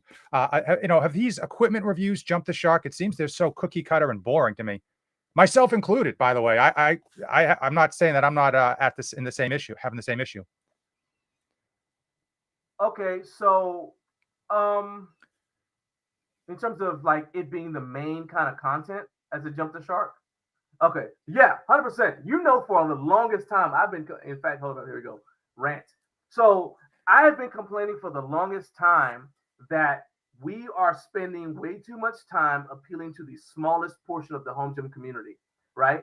It would be kind of like if I had a channel devoted to cars, whatever kind of car, right? And I only focus on people who like to build and customize cars. I don't focus on people who just want to buy a car. They're like, hey, I just need a car to get to work, right? So if my car was like whatever. And I feel like we are appealing to the fitness equivalent of somebody who would watch a show like Gas Monkey Garage. What was that thing? I know what you're talking about. I can't think of the name. Fast and Loud, or Counting Cars. You know, the kind of person who will watch that. I think that the home gym community encompasses people who are like me, who are more into actually working out with the thing. Like, I want to know what's going to help me make the best gains out of what I already have, not necessarily telling me to just go buy more and more stuff, because I feel like that is all 90% driven by the brands. Because every day they go to work at the factory and make more bars. Every day they go make more power racks. So they got to get those things out of the factory, on the shelf, and in your house. So every day they want you to buy more stuff, despite the fact that you've already got 30 bars on your wall. And which is fine if that's what you want to do. I'm not knocking that. I'm just saying we're being marketed to. Right? Yeah. But what about people who actually want to work out? John, if you ask a barber if you need a haircut, he'll tell you yes every time. This actually leads right into my next question. This is a great segue. Yeah. You know, are home gym equipment companies fighting over a smaller and smaller pie? Because as you mentioned, like, how many pieces of home gym equipment of yours have ever broken? And you've had a ton. How many? Not many, dude, to be honest. Yeah. I mean, that stuff, and here's the thing. I've got some of those pieces from Amazon, like the whatever. But the stuff I have, I mean, it's designed to last for a while. You know what I mean? So it's not gonna break. Yeah. I've got, in fact, one of the things I've got is I've got some stuff that's older, but it's actually heavier because it was like the first iteration of the thing. So like I've got one of the first ever floor glued ham raises, right? That sucker is way too heavy compared to what people have now, but I can't sell it to anybody because who wants this heavy thing, right? So it's just, and it still works fine. So I still got it in the house. So I still use that, even though it would be more convenient for me if I were to buy, say, one of the rack mounted GHDs from Exponent Edge or something. I've still got this older thing from Orlando Barbell because who am I going to sell it to? Literally, who am I going to sell it to? You know what I mean? Yeah, So and I mean I the reality is people have had 4 years of maxing out their home gym equipment. They don't need any more. And you see these home gym equipment companies just they're fight. I mean, I think they're fighting over a smaller piece of pie every year because I mean, go on Facebook Marketplace, you're going to see all these adjustable dumbbells because anyone who bought and because they don't break. I mean, we love to see them drop and maybe you break them if you drop them from like way up here, but adjustable dumbbells just don't break and they don't go bad. Yeah, and the other thing about it, so we've all got our stuff. Now, I will say that there is a good market for people who want to upgrade. I am 100% on board with that. Yes. And then also there are people whose training needs have changed. So go back to the Smith machine thing. Let's say something's happened and I can't squat with a free bar anymore for whatever reason, right? And so now I need to squat with more of a, so like Matthew said, he's working on a setup that turns a Smith into a hack squat. Okay. So maybe that's the way that I can lift, right? Okay. I am that's the person that still needs that. So I'm not saying let's not do reviews anymore. And there's still going to be people who are, there's always somebody who's growing up and moving out of his parents' house. And now he can't just go to dad's house to use his equipment. He wants to get his own stuff. There's always that, right? And they're on a budget. But I'm just saying it can't be everything. And I'll tell you, like, to me, is like one of the indictments on how we've kind of like got people trained. You guys who are watching this know I talk a lot about Bully Juice, the YouTube channel, the Instagram account, Bully Juice, right? And then also there's another one, Midas Movement. These people have I think Bully Juice has like I haven't checked recently, but he's got like 8 million subscribers. It's all content he films in his home gym, right? The people who I talk to, who are like people who tend to watch my show, who tend to go to Home Gym Con, they're like, oh, I never heard of him. And I'm like, well, he's got tips for work. He's in great shape. He's got tips for working out, got a lot of stuff. And I'm like, so where are you getting your content from? In terms of like, well, where do you get your workout ideas from? That kind of thing, right? Well, we're going to the same powerlifting apps, the same little small pool of people, and we don't even know that there are other options out there. That's all I'm saying is like we need to do a better job of exposing our audience who's looking to us for help. We got to expose them to stuff that's going to help them, not necessarily just tell them about new shiny stuff to buy because somebody sent it to us and we make money off of an affiliate. Yeah, that's why you get the quick click the affiliate link in the description. You know what I mean? Like it's just like you can see it coming a mile away. And unfortunately, I mean, I don't know. I watch a lot of it because it's in my feed, but after like 30 seconds, I'm like, this is the same as the last one. I don't need it. It's a bench. Okay. And you know what? I'll tell you something else that happens then. Because we see so much of it, now our eye is drawn to when somebody says, oh, this is horrible. Look at this problem or whatever. Now it's like the negative stuff. Not necessarily, oh, this is a great piece of equipment. Because when somebody sees that, they're like, oh, well, you just got paid to say that. And I got an affiliate link. In fact, I would encourage you to use it as often as possible today. But I'm just saying, I still want to be known for helping people tell their stories, motivating you, inspiring you to actually use the junk. You know what I mean? Now, Joyce has a counter argument that I think is valid. So Joyce said, good morning. First of all, good morning, Joyce. Thanks for being here again. She said spending money on new equipment can drive you long enough to use it. So what do you think about that? The fact that, that the new gym candy can motivate you to want to use it. Joyce, I know you got rose-colored glasses on, Joyce, but that's a complete lie. Listen to me. People get new equipment in and they use it for the first week, for the first month. By month 3, that equipment usually is holding up laundry. Okay. Most people don't need it. They either don't need it or they don't know what they're buying, thinking that it's going to solve all their problems. And they realize, no, it's not going to encourage me to work out more. And my same lazy attitude is what's causing the issue versus actually using the equipment. Or the equipment company, which does a great job, sold them a bill of goods that they just didn't deliver on. So that they get the product in, they think it's going to be amazing. Setup time in the video looks like that, and the setup time is actually like 5 minutes, and like you said, it just gets boring. You don't want to switch over between different pieces of equipment, and the next thing you know, that awesome piece of cardio equipment is holding up your laundry to dry. All right, so NoFate Santa is coming to a town, and let's see, Carp said you are the Boston Bomber. Oh, heck yeah. I like that, actually. I like that. Joyce has a follow-up. She said that it's like everything else. So you try with an affordable piece, and then if you use it, then you upgrade. Yes, that's what I did. I built as I go. This whole buy once, cry once thing, that's for people with disposable income. Okay? But the rest of us with kids, dude, when I started my home gym, I already had a kid. All right? And then I met my wife, and we are we're like the Brady Bunch, right? So second marriage for both of us, and we came with families, integrated family. That's what they call it, integrated family, right? We did not sing the song, but I wanted to. But anyway, so yeah, I had 4 boys, and a little girl, right? I'm not going to be out here buying once, crying once with all these other things going on. All of my boys played at least one sport. Okay, that's equipment that you got to buy. That's fees you got to pay for. That's a bunch of stuff. Plus all the other stuff you just got to pay for because they go to school.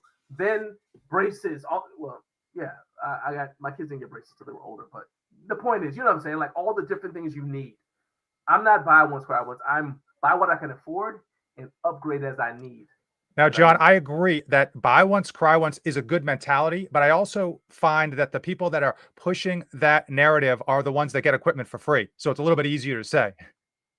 Oh yeah, that is 100%. The first time I heard somebody say it, it was actually Jim Wendler, and he was writing on the Elite FTS website. No knock to Jim Wendler, but I'm just saying he was getting paid to be at work that day when he wrote it, right? Yeah. Has there been a lazier company than Elite FTS in terms of equipment? You mean because they just take Williams stuff and relabel it? Yeah, but it's like that. There's no upgrades. They've got like their cambered Swiss bar, right? Is one that so many people copied years ago, but they haven't done anything to improve it. Titan Fitness's version, which is like I think selling for like $200, links in the description, is a lot better because they've had better iterations of tapering down the edges and fixing some of the system. So I think the thing with Elite FTS is they're not a home gym company, just like Rogue is not, right? And I think their thing is since they're outfitting like colleges or universities, most of the people who are using their stuff are kids who really don't like they cycle through. They don't know any different. They don't think about it. When you see somebody go to URSA, right? When they go to URSA, what do the brands that go to URSA always say? They said the companies that go there, the gyms that go there, they're not looking at the little nitty-gritty details like we are as home gym creators, owners rather. All they care about is what's the length of the lease, how much it's going to cost, is it durable enough to handle damage by idiots? Because that's what you're going to get, people who don't know what they're doing, right? And so I think that they're still marketing to that customer base. They're not marketing to us necessarily. That's but it's just lazy business, I guess. They're marketing to people who don't know any better. That's their business model. Is like I don't know that there's better equipment out there that can hold up as good and is cheaper. For I don't know, whatever. It's just one of my little ticks, I guess. All right, so this is a good idea. I've done this before. I did it with Marcus from Twisted Barbell. Jay, he says, as a spectator, I see you guys reviewing the same item at the same time. So that would require us to both have it, right? But so Marcus and I both had the Rep Fitness AB 5200 1.0, and so we reviewed it. He talked about some of the little hacks that he discovered. I talked about things that I liked about it, and I thought was an interesting video. I'm down to do it with you. We would just have to have the same thing. Actually, I got an idea. I'm trying to decide if I want to say it now. All right, don't say it out loud. I'm wondering if 619 Driver, I'm wondering if 619 Driver is wondering if He's mentioned the fact that we see all the same products getting reviewed and the same 2-week time frame, right? That's so like as an example, like the Pepins, they just came out, right? How many videos have come out in the past 2 weeks? We had Coop, who got his early, by the way, and then everybody else's, and and most people are still waiting to get theirs, and we see 20 plus reviews of these things, which is great. I mean, it's new, it's shiny, I get it, but as a content watcher, I mean, how many after a while, it's like, I think part of that too is because that affiliate thing we were talking about, because everybody wants you to use. So the last affiliate link you use is the one that gets recorded, as I understand it. Yeah. So you could watch. So you're not gonna, but because I'm not gonna do a review of the reference. But let's say I did one right today, and you watch it and you click the link, click my link and go. Then tomorrow you watch Jonathan's and you click his link and go. Right. Well, then his link is gonna take over. Yeah. So I think that's what happens there. Clark said that Gluck dropped his reference off his bar.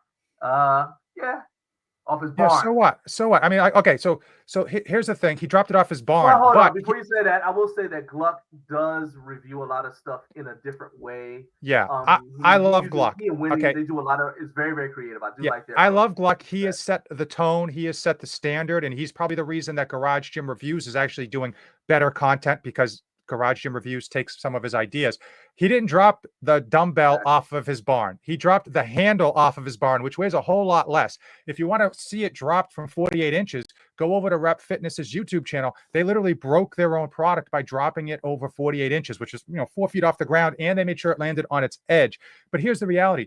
They're never going to break. You're never going to drop those dumbbells from higher than maybe 36 inches. And most of the time, when you can control it, you're going to make sure it drops even versus on the edge. So, I mean, and here's another thing. People worry about the drop. It's got a lifetime warranty. I don't care if it breaks, because I'm calling up Rep Fitness the next day, sending them a photo and asking for a replacement. And they're going to deliver, because it's so cheap for them to fix the problem rather than get bad publicity for not holding up their end of their lifetime warranty. Oh, heck yeah. And we've seen some examples of that kind of stuff. Actually, that happened with my channel too. And I mentioned I was going to shout you guys out. So shout out to all of you guys, because David, so I did the video of the situation with Texas Power Bar. I'm just going to bring it up in case you didn't know about it. So my buddy David got he got a Texas bench bar, right? And the pin, I guess you call it a set screw maybe, but the pin was protruding a little bit. And so he could only get non-calibrated plates on there. Right, so none of his Delicos would work. So anyway, the reason why it got on my radar is because I was the one that discovered it last year. I told him about it. He contacts the company a year ago, and they were exchanging text messages. And he showed me the text where they said, "Hey, what's your contact information?" And he said, "Well, here it is." He sent it to him, and they never got back in touch with him. Well, here's the shout out. So I did a follow-up video on it. He was on the show. Then I did a separate follow-up video explaining the problem. You guys got that thing in front of people's eyes. And he told me that Texas Power Bar called him, and they told him what to do to fix it, which is all he was asking. He didn't even want a replacement bar. He said, "I know there's a way to fix this. How do I fix it?" They finally, a year later, contacted him. But I think they would not have done that if they hadn't seen the pressure that you guys put on them because of the video. So thank you to all of you. John, I'm going to tell you something straight away. Forget Texas Power Bar. And I love Made in America products. I love Made in America products. I know a person who got a brand new bar, paid a copious amount of money because it was Made in America, Texas Power Bar. It showed up rusted, okay? It showed up in not new condition, rusted. You buy a new car, and if it shows up rusted, you're not accepting receipt of that car. He called Texas Power Bar like it was brand new, just got it. There's not some fugazi thing that he did to make it bad. And they said that's just how it arrives. That's just the patina that comes with it. I saw the photos. I saw the photos. Listen to me. This bar had seen some rough trade. I don't understand how a company can just send out a rusted bar and not honor it after the person pays. I told the person to cancel, go to his credit card company and cancel payment, because and after that issue, when I saw what Texas Power Bar did, I was like, never following them, never reposting any of their stuff again. I don't care if it's made in America or not. They can hit the bricks. So Kurt agrees with you on that.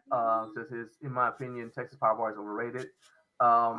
Oh no, what's up, man? It says wake up, wake up, wake up. Hey, we here, man. We here. We're full speed ahead. Kurt says, I went years with a buy once, cry once attitude with kids as a single income household. True. Only this last 18 months have I gotten anything for free, and even today I pay for most things. Just one anecdote. Yes, Kurt, however, your situation is slightly different. I just, and I mean, I'm not saying that Kurt's like a millionaire or anything like that, but I will say that some of the stuff that the situation I'm referring to is like, um, we were a single income house. Well, okay, when I started my gym, my home gym, I was a single income, recently divorced household. Okay, so I had some additional expenses that I didn't, anticipate, and then I went from one kid to four kids in the amount of time it took to say I do to get married. Okay, because my wife already had two boys, and then she was pregnant with our youngest son. So I went from one son to four boys. I do put the ring on. Bam, you got four kids now, right? So my situation is a little different. And I'm just saying that I just don't think that buy once, cry once works for everybody. But I'm glad it worked for you. Yeah, and again, with the reality is though, budget equipment works. It's gotten better and better over the years, and it's a budget bench is maybe not as nice to bench than a super expensive Rogue Fitness Manta Ray, but you can still bench on it. You could still hit a 400-pound bench on a budget bench, no problem, if you can actually lift 400 pounds. No, I'm not talking about your YouTube income. I'm talking about the money from your day job. I wasn't making as much as you make working for the Air Force. Okay, I'm just going to tell you that. All right, I was not, and I mean, I grant you that there's a difference between pay now versus pay back in 19. Oh, geez. So my first son was born in 1996.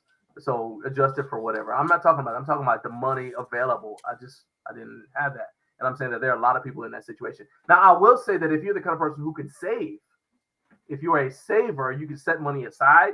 Then yeah, buy once, cry once works. It's great. Yeah. And you can make an argument that it's better to delay satisfaction, delay that initial attempt to buy something, get that one thing that you want, even if it takes you an extra 6 months to save up for it before you hit that buy it now button.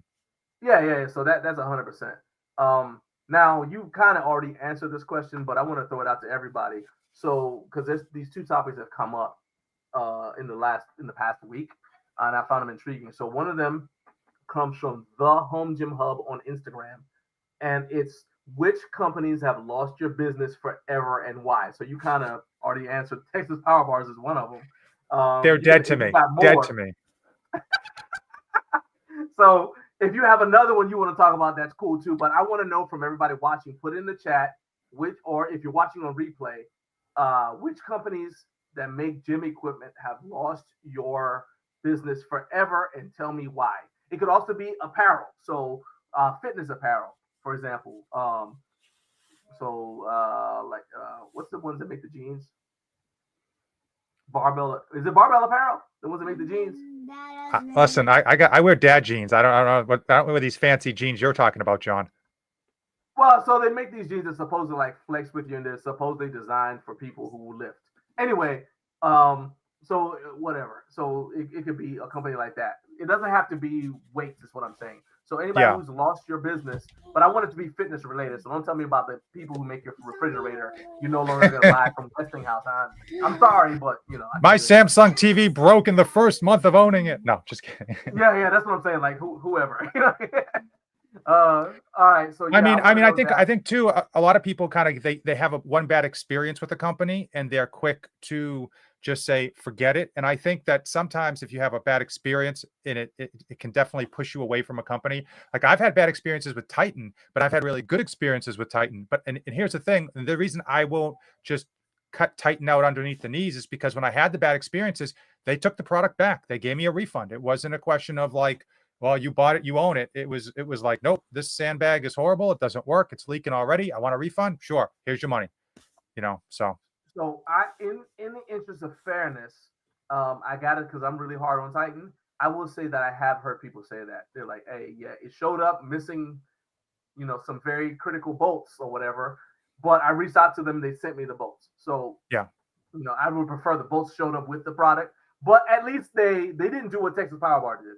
They didn't just ghost them, right? Yeah, And I exactly. will say this in all fairness. Let me stop right there because I always like to be fair. If somebody from Texas Power Bars is watching this, you are welcome to come on this show.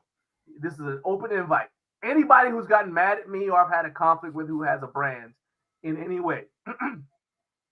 So you are welcome to come on the show and state your case here in front of my audience. They're gonna get to ask you questions, but it's not going to be like we're not gonna bash you or anything like that. Because I truly do say, hey, there may have been something, you got something going on. I understand things happen, so I want to always be fair and let both sides state their case.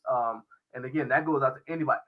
Clever Built. If Clever Built, I've already reached out on Instagram to Clever Built, say, hey, if you guys want to come on, I'm inviting you to come on my show and tell me why I'm wrong. I promise you, I can handle you telling me I'm wrong. You just got to convince me I'm wrong. And if you do, hey, I'll say right there that you win. All right. So let's see here. Oh, wow. Okay, so that's actually part of my answer. Bowflex. Definitely, I used one of the early Bowflex Select Techs.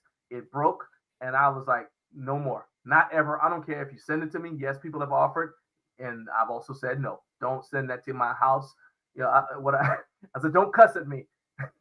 Don't cuss at me telling me you're going to send Bowflex over here. That's a bad word. Carp said, too bad Bowflex didn't have a lifetime warranty. Those guys went broke just trying to fix the warranty claims. Yeah, it's And Kurt said this is actually a tough question.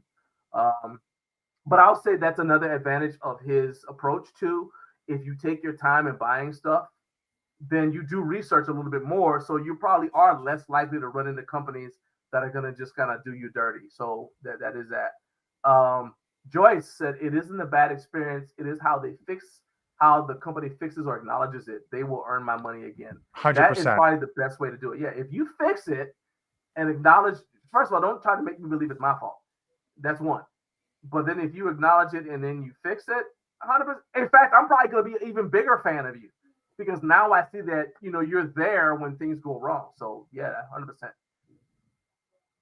By the way, shout out to Joyce. Her husband, Michael, is going to be on next week, and he's going to be talking about what it's like as an inventor with a product, trying to get these big brands to pay attention to him and to give him, try to partner with him. So look forward to that. That's John, you got to ask him if he's worried about those big brands stealing his idea. We've seen accusations of that. Heck yeah, that's on the list. So here's the thing, he was at Home Gym Con, so they had a chance to see it. But I am curious, and yeah, I'm definitely, that's gonna be one of the things I ask him. Jay, I wasn't gonna say anything. He said, Jay said, I'm guilty of that. Bells of Steel was banned from all search boxes in his house. So the URL couldn't even come up. Dang. So, but they became welcome again after understanding the confusion. He said a lot of that was me not being clear with my request. And you know what? That right there, acknowledging when it's also your fault, because the customer's not always right. Acknowledging when when you bear some of the blame, that's huge too. Because again, look, companies are made out of people, right? It's not some faceless machine like people try to paint like it's this big corporate entity. No, it's made out of people. They go home to their kids too. Carp said Texas Power Bar is the best thing is their deadlift bar. So the thing that keeps them going is the fact that so many powerlifting federations swear by them. And so the people who lift in those federations want to train on the same thing that they're going to encounter on the platform because they want to be accustomed to how the bar whips or just how it feels on their back or whatever. That I think is what really keeps them going. But now, do those federations do those federations get sponsored by Texas Power Bar? A fair amount of them do. Oh wow! What a coincidence! Oh yeah, a fair amount of them do. It might be the roping is, but they have a lot of slop in the sleeves and not tight tolerances at all. The roll pin, okay, the roll pin design. It may be, man. Like I said, but even that, if it's gonna be the thing that you use in a competition, you got to know how it feels. So if it's got a lot of slop, you don't want to find that out the day you get to the competition and you try to pull a PR or world record because some of the people who are competing, they've got sponsors too. And the sponsor's not trying to hear, oh, well, the bar kind of did this and that. That's why I didn't get that world record. You were announcing to everybody I was going to get because I used your product, right? So, yeah, there's that. Listen, if you want a budget Texas Power Bar, go on Facebook Marketplace. They're a dime a dozen. So we got a couple more Texas Power Bar. I said the Texas Deadlift Bar is not the best deadlift bar. I agree with that. I agree that I would say it's not the best deadlift bar. What's the best deadlift bar you've ever used? Me? I don't deadlift, but what's your favorite? My favorite, the two favorites I still own and still have in my gym is the Rep Fitness Power Bar, which is just a Cerakote coating, and I also have the Titan Fitness Moby Dick Bar, which was probably, I love that because it was so cheap and it came in so good with the white Cerakote. But again, I don't deadlift that much, and you know, look at these baby hands. You know, I'm not deadlifting 3 plates, 4 plates like some of you monsters. You guys are doing 5 or 6 plates. I think Coach Carp's gym, he's doing 8 plates. He's doing the wagon wheel thing. Like, he's doing 8 plates right now while he's typing in the chat. While he's typing, I mean, I don't need the best of the best, but the Rep and the Titan, they get the job done. They've got great knurling, even with the Cerakote. I think people overthink the bars. I mean, don't get me wrong. If you give a really bad bar and a really good bar and you put your hands on each, yes, you'll notice the difference. But for the most people, it's going to be in that big bell curve right in the middle where you're going to be just fine. So I got 2 things to say about bars. The first one is Joe Gray from Gray Matter Lifting. Shout out to Joe. He actually did a video talking about the bars that he used, and he was saying like one of them he's used like forever. It was just a crappy bar, and Joe pulls 600 plus pounds, right? And he's like, big dude, yeah, strong guy. All right. But then the other thing about the quality of the bar is not even the quality. To me, the thing that matters the most is the whip. Where's the whip, right? And I don't necessarily need super aggressive knurling. People who have like the ginormous calluses on their hand, they don't like do good hand maintenance. I feel like they want sharper and sharper knurling, but I don't really need that personally. But the whip and where the bar whips is important in terms of something like a deadlift, because that can alter the way that you pull. Because basically, if you're like a grip and rip, then the bar, when you start to get about 500 pounds, the bar is going to do like that on you. It'll go up and the ends will rubber band will like that on you. It'll oscillate and it'll come down and it'll yank you out of position and cause you to miss the lift. So that's when that really matters to me. But other than that, now, I usually choose my bar when I'm going to do a bar exercise. It's usually which one's closer, because I've got them in different positions. If it's closer, I just grab that one. I don't try to like walk across my basement to go get a specific bar. It's like that one's closer, I'm using it. I don't care what the knurling is. We're gonna get some work done in a quick amount of time. So Onan says it has slop, but Texas is a crazy sharp bar for a good value. And he says you could probably buy 2 Texas deadlift bars for a single American barbell deadlift bar. Okay. And Kabuki deadlift bar, yeah, they got a lot going on over there. And that whole thing was, like I said, I was there. I was standing there the day the Kabuki deadlift bar was unveiled. And I got an interview with Kyle from, I forgot Kyle's last name. Kyle from Kabuki, the bald head guy with the goatee who did all like the videos for a long time. I was standing there and he did a video. We're still here on the channel. And he talked to me about the bar and the way it performed. And I watched people who had been training on the Texas deadlift bar, because that used to be the bar for that federation. Then they got to Worlds and they were told, hey, this is the bar we're using today. There's only 2 of them, so there wasn't even one in the warm-up room to practice on. Yeah, I saw people miss lifts on their opener because they weren't used to using that bar. So anyway, that's why it matters. Let's move on. This is not really a barbell thing. The second one comes from last week's Garage Gym Radio. I was watching it. And Jake mentioned that he's more of a cable attachment collector than a barbell collector. And I was like, so of course I turn around, look at my wall, and I'm like, oh, I guess so am I. Yeah, I'm more into that too. Are you more of a cable attachment guy than the barbell? Yeah, collector? Because when you have one cable system, you can have 1,000 different attachments to do different exercises, different angles, different grips.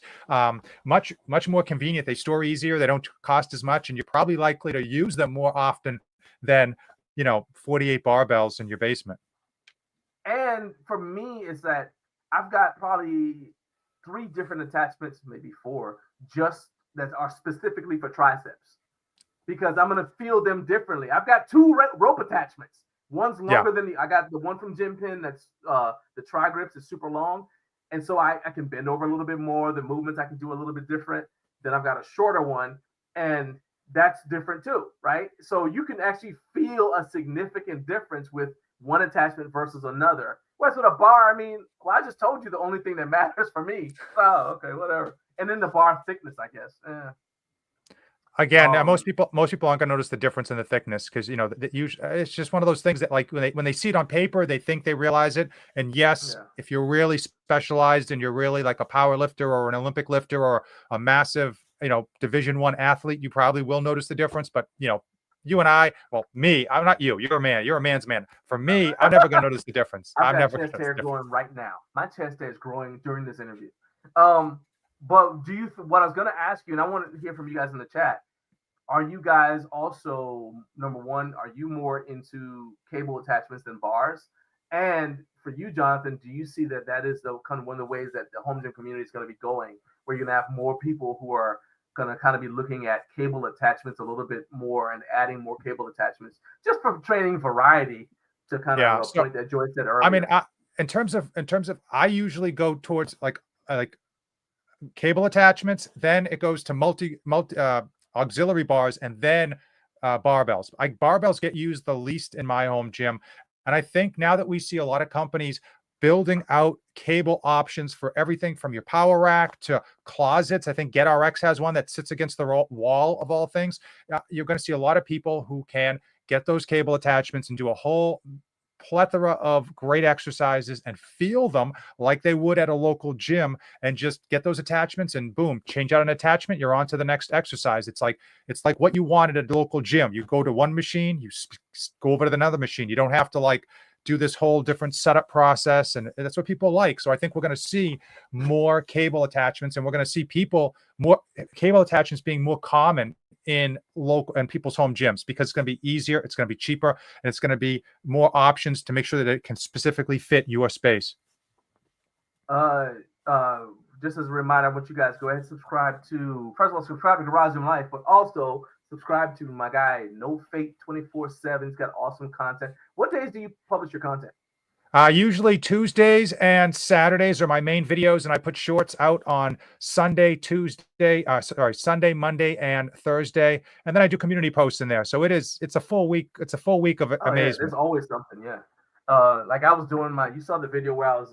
I'm trying to do a thing now where I let people know, because people always want to know like what's behind the scenes.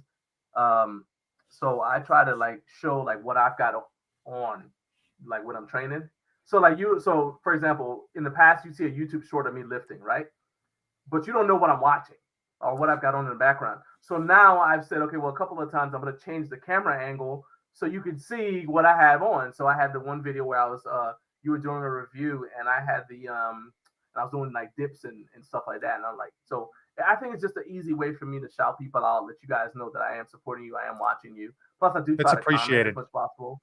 Well, I mean, sometimes I'm on the treadmill, and so I can't walk and type like that. So I'm just sorry, I don't have that skill. So that's why sometimes you just get a thumbs up from me. You may not get a comment, but I try to remember to go back and comment later. But that's just now you know. Let's see. I think we had a comment in here. So so Jared said bar work is primary, but I love my cable work too. Yeah. I mean, my main lift is always with a bar, and then the cable stuff is going to be for what do you call it? All my supplementary stuff, my accessory work. But yeah, that's where I let myself. Number one, I let myself play around with it because I can do a little bit more feel. Like, do I feel like using this today? Do I feel like using this today? You know, depending on how much time I have and stuff. All right, let's go. We got a couple more minutes, time for a few more. Have you dealt with any brands that you recommended, and then people start saying, hey, we're having bad experiences with this brand? Because I'm going to tell you that happened to me, definitely. So go ahead and tell your story, and I'll tell mine. Years ago, I had a Titan Fitness functional trainer, and it was at the time like we didn't have a lot of money, so my wife and I really hemmed and hawed about buying one. I got it in, and it worked perfectly. I had no issues. Made a video on it after like the first 2 weeks about the assembly and how everything worked, and then I started getting comments saying, hey, this bushing, it doesn't fit. Everything's messed up. And then I try to dive in a little bit deeper and talk to my subscribers. And they were saying like Titan Fitness wasn't trying to help them. They were telling them to go to like Home Depot. So then I ended up making a video highlighting the issue, telling people like, hey, just as a cautionary tale of my previous video, these are the issues that are being experienced. And then Titan Fitness reached out and said that they did have an issue. They were fixing it. And some of the responses that their customer service teams were giving people, which were not appropriate, were being handled. And so they identified the problem and they did fix it. And they fixed the bushing that held the guide rods in place, that issue that basically happened on the next batch. Because it was like, I got mine in, I started doing videos of it, and then boom, whatever the next shipment was from China, they ended up having the issue across the board. Got you. So first of all, my mom watches all the shows. Okay, so mommy, there's no way around this. I'm sorry, I'm gonna have to say this. All right, there's no way around this because then this is the name of the company. So there's a brand called Badass Dumbbells and Weights, and they approached me at Home Gym Con. The guy did, he walked over and said, "Hey, what do I need to do in order to get you to do a video with my company?" Right? Because he had seen me walking by and just doing, this is in year one. He just seen me walking by and just getting all my interviews in, right? And I said, heck, I said, give me 5 minutes to clearing out my camera so I got room on it, and I'll be over there. Heck, you're helping me out. I'm here to get content, boss. So, yeah, I did, man. I didn't want to. I said my mom watches, and I love that she does. But yeah. Anyway, so I put them up, So I did the video. It's up here on the channel. It's still up on the channel. And then somebody reached out to me, and he said, "Man, I just want to let you know that I ordered the dumbbells from them and a dumbbell stand." And he said it's been months, and he said he still hasn't gotten the dumbbell stand. And the guy keeps basically giving him the runaround, saying, "Oh, well, they don't, I live out in the middle of nowhere, so it's hard for me to get the dumbbell stands out." He like basically stuff that made no sense. I'm like, well, because as soon as I read it, I was like, then my question is, if you knew you were in the middle of nowhere when you put this thing on your website, and you knew it was going to be tough to get it out, whatever, right? Why would you have it on your website if it's tough for you to fulfill it? Yeah. Right. And so I was kind of up in the air. I was like, do I still want to keep this video up? Because I don't want to send people to this guy to then have the same experience potentially. But then the other side of it is like, well, they could always find out about him from somewhere else. So what I ended up doing, and I'm still really kind of up in the air about it, I took that guy's comment and I replied to him and I said, look, you know what? I'm going to pin your comment. It's going to be the top comment here just so other people can see it. So they'll see what's going on with the company. But I really am kind of conflicted. Like, do I need to just take this down if this is something that keeps on happening with this company? Yeah, it's tough. I mean, I know. So prime example, I bought a calf block, right? But I got like a really nice one because I'd been using a 45-pound plate up until then. This was years ago.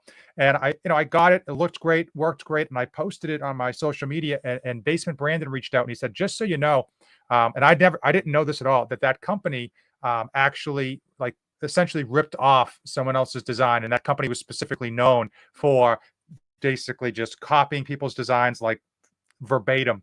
And I didn't know it at the time, but Brandon just on the side messaged it to me. And because of that, I didn't make a review of it. So I still have it, still works, but because I paid for it, but I didn't make a review of it. And I wouldn't have known. I would have made a positive review, just not having that background information if it wasn't for him. Yeah, 100%, man. So yeah, I'm torn. So I might end up taking it down, to be honest with you. I just kind of like thinking about it, praying about it, decide what to do. All right, so this is the last one for me, and then we kind of wrap up. So a content creator I know, he's been on the channel. He's been on here on the channel. We've done like a collab. Is it Gluck? Is it? I haven't seen him on this channel. I haven't seen Gluck on this channel. What's up with that? Hey, Gluck's got an open invite, man. I'm down to have him on. So this part. So let me say this: he doesn't do content in the home gym space, right? He does stuff with like NFL content, but he has a home gym, so that's how he ended up on the show. I was like, oh, this guy, he's like getting up, he's growing, and that's kind of, to me, it's kind of like when you find out that like some actor likes your favorite football team or something, right? And then they bring him on, and like, oh, I didn't know Matthew McConaughey was a Washington Commanders / Redskins fan, right? Is that kind of thing. So that's why I bring people like that on sometimes. Anyway, so he woke up one day this past week. I'm not kidding you. On NFL trade deadline day. So it's like one of the biggest days for content for him of the year, to find out his channel was gone. Literally, dude, gone. It had been taken down by YouTube, and it was a mistake. So what he had to do, there was confusion over one of his channel sponsors. So what he had to do is request a human review, right, of every video he put up for the last 6 months. And so then he spent the next 12 hours trying to figure, and this is all he does. So he doesn't work somewhere else and then do this. This is all he does, right? So he had to wait 12 hours to find out if he still had a job. Yeah, and so this is not isolated. I will tell you someone that you already know had that happen. Garage Gym Homie, right? He had his channel. He had his channel taken down like that, and he's pretty open about all of his content. There's no real controversial stuff. I mean, there's nothing controversial on his channel and like thousands of other YouTube creators aren't doing. Even Steve will do it. If you're not familiar with him, he is one of the Nelk boys. He had his own channel, millions of subscribers, and YouTube had it out for him. They did not like him, so he ended up doing some gambling promotion, which allegedly, went against their rules. Now, anyone else, they would have just given a strike, which is, a great way to warn. They took his channel down, and not only said that he can't have his channel, they said any videos with him in it, they'll take down. So his other friends that he was doing content with couldn't have them on their podcast. Just cut him off. He had to go over to Rumble. He had to go over to Rumble to create content. And so, and actually, I know a couple of other people who had their channel taken down. But in those cases, I could see, because they were using video content from like the NFL, and the NFL is like, hey, you can't reuse. Yeah. You have to get permission to like show game footage and things like that. So I get that. But in his situation, it was something to do with the sponsor, and he had to basically work out. Like, he got his channel back, but it took him 12 hours of that, right? So I'm surprised it didn't take longer to get a human being, Well, so he didn't get his memberships back right away, but he could put the channel back up so he could actually make videos that day, right? Okay. But he couldn't. But if you wanted to support the channel, something like that, you had to like PayPal him or something like that, or Venmo him money if you wanted to support it. So no super chats on that. The point I'm making is, as this kind of stuff happens more and more, it's like we got to have a backup plan. Have you you don't have to tell me what it is, but have you been thinking like, hey, what's my backup plan if this YouTube thing doesn't work? Or even Instagram or whatever, because we don't own these social media platforms at all. Yeah. So John, you got to burn the boats sometimes. You ever heard those? Ever heard the gurus say burn the boats? Well, this is a hobby for me. This is not a full-time job for me. I don't do YouTube full-time. It's a hobby. If all of a sudden my channel died tomorrow, my whole family would probably be much happier. And I'd just move on. I would just move on. I mean, obviously, if my channel died, I would try to get it back because it's a hobby that I really love. I enjoy. And if you've watched my 1,700 plus videos going over 8 years back, you'd know that I do put a lot of time into trying to make better content, even though most of the commenters would tell you that my content's horrible. But so I would try to get it back. But let's just say, for an example, they said, you're not getting it back, and you can't start over. Now, if I could start over, I might just start over because I could not make all the mistakes I made for the first 4 years and probably get back, most of my community with my excellent content, youtube.com/NoFate 24/7. But if they said you can't be on YouTube at all, you're blackballed, whatever it is, I would absolutely just move on and actually do my other hobbies, which have, as of late, have not been non-existent. So. I mean, 100%, man. I mean, I would be like, so if I lost my channel and it was just like, so this is my retirement plan. So I don't do it full time, but this Garage Gym Life is my retirement plan, because I always call it, it's a love letter to me when I first started my home gym. Like, what would I have wanted to know when the day I walked out of the public gym, started my home gym, I got 2 70-pound dumbbells in a wooden box. What would I have wanted to know, right? And so in some way or the other, I'll always have something. It'll be something through the website, maybe, potentially on another social media platform. It may not be video-based. I may just, remember John Bergeron, he was doing GarageGyms.com, and he just had like articles. I might do something like that. But Joe Gray does a lot of articles too. Not to cut you off, Joe Gray does a lot of articles. So I mean, I think that's a good thing that people want, but just there's not a lot of people doing them. And and just John, I cut you off, but I want to mention something because while I'm thinking of it, I really apologize for cutting you off. We'll get back to you. Ahead. Are people as sick as I am of seeing these newsletters coming out with fake articles that are literally just ads disguised as articles? I mean, we see them everywhere. I don't want to name any names. Sign up for this.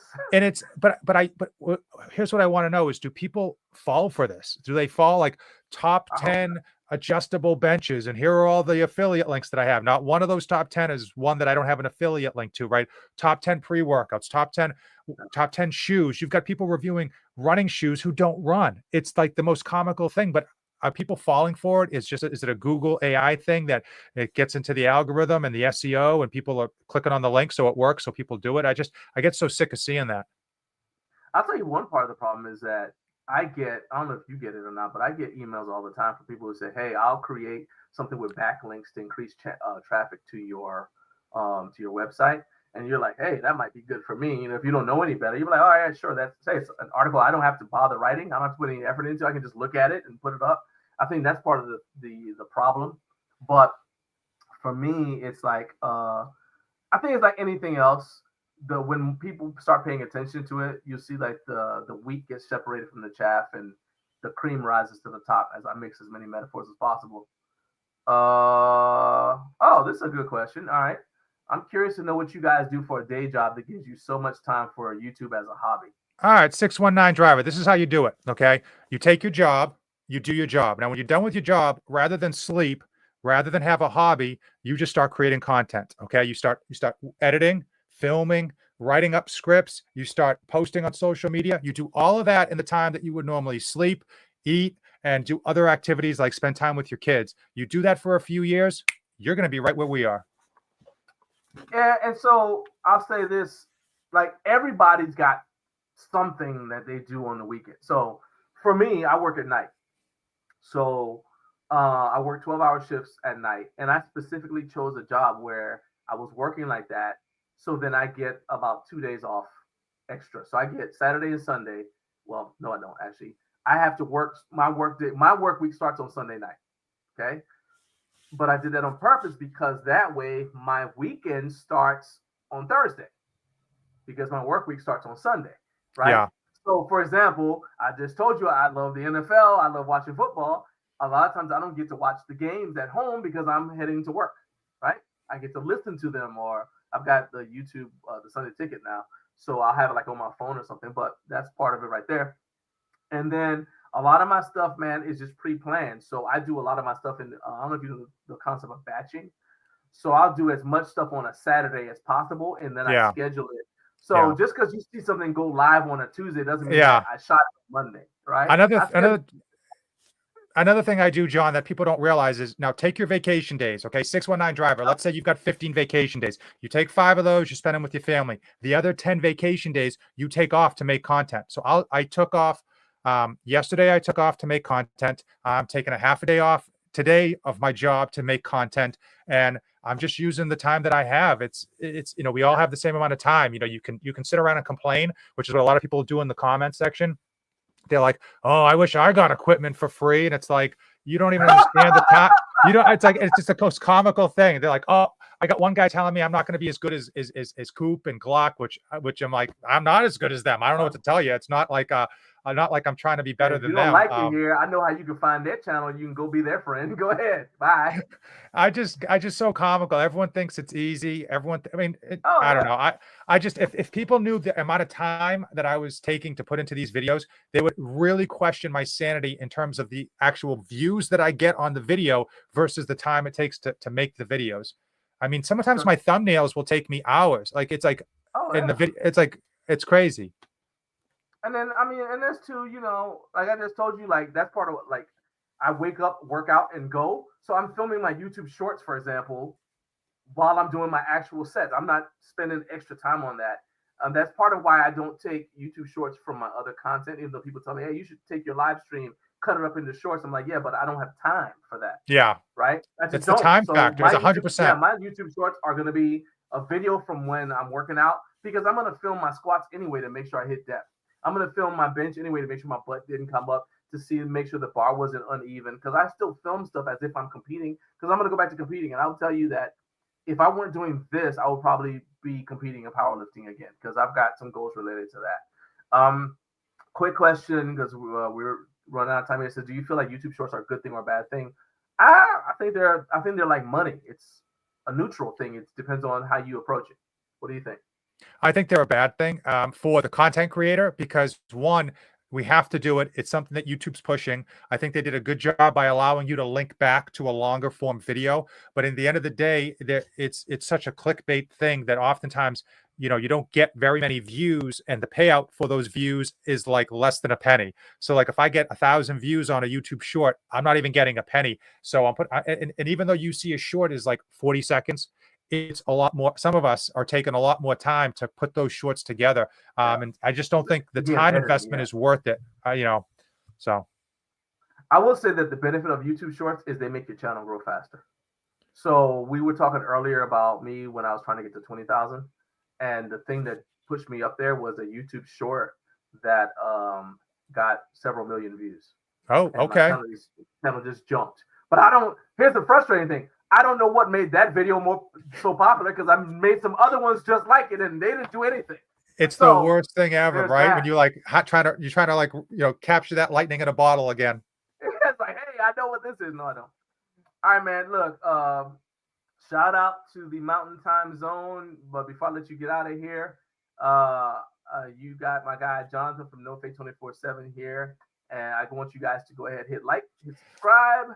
Help us both grow. He's got an awesome channel. Make sure you subscribe to both of us. I'm trying to get to 50,000 subscribers. I want Jonathan to get to 100,000. I want you to go past me. So to pursue it to that, tell people what they can expect. You told me you have a video that's coming tomorrow out morning, 10 a.m. Eastern time. We are going to be doing Smith machines, because it seems like they're making a resurgence. I'm going to be giving you the history of the Smith machine. I'm going to talk about if they're over and underrated, and I'm going to talk about why they're making a comeback here in 2024 as we go into 2025. And I'm going to break one. So yeah, there's a little spoiler alert. Stick around to the end of that video, because you might not like what the company's not going to like to hear what I have to say. That's a teaser. That's a professional, ladies and gentlemen. There you go. All right, one more. I lied. There is another question. This is from Home Gym Physique. Have you tried YouTube Boost for videos? I did not, because in a nutshell, you don't want to boost with just one video. I have done Google ads, and I learned real quick when I stopped doing Google ads that was a dumb idea, because I saw, and you guys probably saw my video views go down. My views just tanked, because I was like, why do I need it? Let's just see what happens if I stop doing Google ads. I found out I'm doing them again. Okay. But the thing is, you don't want to boost just one video, because the algorithm will see the performance of that one video and compare all your other videos to it. So if you've got one video that's really, really popular and the rest of them are not, that's actually bad for your channel in general, because it looks like people are losing interest in your channel. What's your view, real quick? I don't use Google ads. I don't use Boost. This is a hobby for me. I think people think there's a lot more money coming in than really is. Unfortunately, most of my videos don't even clear 1,000 views. Every once in a while, I get lucky and one takes off, which I had one happen like 3 weeks ago, where it took off just because of the thumbnail and the topic. And for whatever reason, the introduction kept people's attention, and that's all it takes. But trying to catch that lightning in a bottle is tough. And I don't really have the time nor the money to dedicate towards trying to get people to come to my channel with ads or trying to fake boost a video. I mean, at the end of the day, hopefully my content speaks for itself. And if I make a good video that people want to watch all the way to the end, that's the job. I just make a fun, interesting video. And that's why I put a lot of try to put a lot of humor and some sound effects and some things to give people a reason to watch their 500th adjustable bench video of the day versus the other guy. So 100%. Well, my man, I appreciate you being here, man. I'm going to be checking out your Smith machine video. I'll probably be on the treadmill watching it. So getting ready to deadlift. So, man, I appreciate you being here, dude. You are welcome anytime. Hit me up whenever you want to come whatever on. You need, John. John, whatever you need. You know I'm here for it. I'm here for it. I'm on board. You take care. Have a great day. I'll DM you that idea that I had about the other thing, too. Okay. Sounds good. All right, man. Later. Bye, everybody. All right. So that was the man himself, Jonathan from NoFate 24/7. We got our next guest, the man you've been waiting for. You've endured my rambling just so you could get to this moment. The man himself, Matt Welch. Matt, are you ready? Yo, he looks ready. He's like, I was born ready. You need to catch up to me. Show your love. Do it. Yeah. Yeah. My man. Yeah. What's up, dude? How do we sound? Is everything okay? I've bought some new equipment just so I could do this. So I've got a headset and microphone, which I found out is really tiny and looks pathetic. And I have a webcam, which I never had before.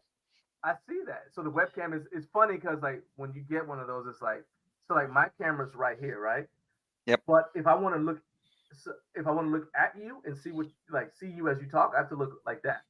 Yeah. So it looks so if I do this, I look like I'm looking at you, but I can't see you. If I look like this, I can see you, but it looks like I'm not looking at you. So some people will put like the camera like off that way. So I could move mine over here, but then you're going to get that kind of view with the kitchen, and no one needs to see my fridge. So we'll leave you. Hey, look, Men's Health does a thing where they come specifically to your house to look at your fridge.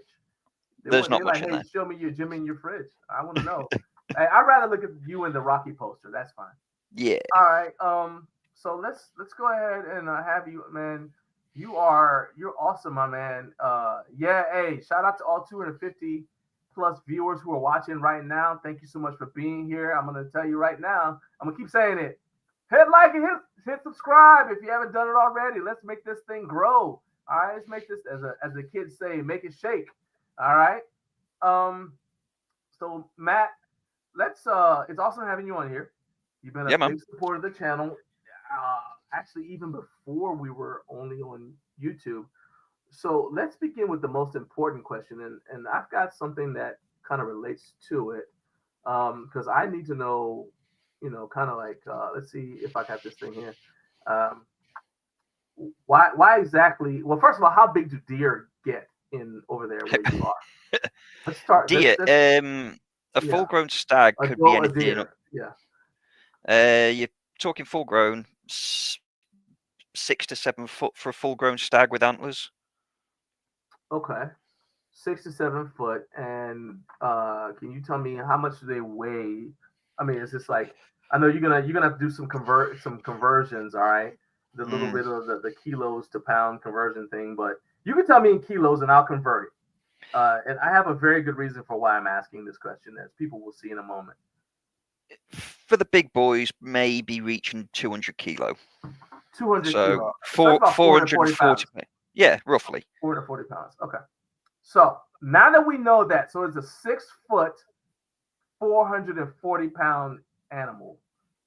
What I want to know is, why have you been wrestling wild deer? Well, part of the job that I do is I'm an environmental aftercare technician. I turn old landfill into nature. I'm gonna give you the big screen because I really want to know why you're wrestling deer. Yes. So environmental aftercare technician, I take old landfills, turn them into nature reserves. On these places, we have netting that runs around the site, and it basically stops any litter from breaking out into the environment. Once the landfill shut, we cap it, and nature moves in. So the deer, the netting wasn't taken down. The deer got tangled with his antlers, so we had to go and wrestle him to try and free him. So that is essentially why I wrestle deer, is they get stuck and I have to try and break them free. Okay. I've got the video you sent me of that, and I'm going to pull that up for people to see it, because I want them to know I am not actually. I wonder. Let me see something here. See if we can just do this real quick, because I think you put it on here. Oh yeah, here we go. We just look at it this way. Yeah. So this dude is wrestling deer, and I was like, that's not something you see every day. So let's do this right here. Thankfully, it's something I don't do every day. Well, oh no, but you did it. So can everybody see this right here? Okay. Are you on video? Yeah. Okay. Yeah. Deer wrestling. Yep.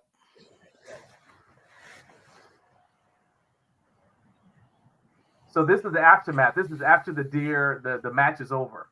Yep. Okay, so you don't have any footage of the actual match happening. No. We didn't have time really to get the camera set up. He was tangled up quite badly, and it was a case of getting free or him possibly injuring himself or worse. So Okay, so he was tangled up in something. You guys were holding him down so you could get him free.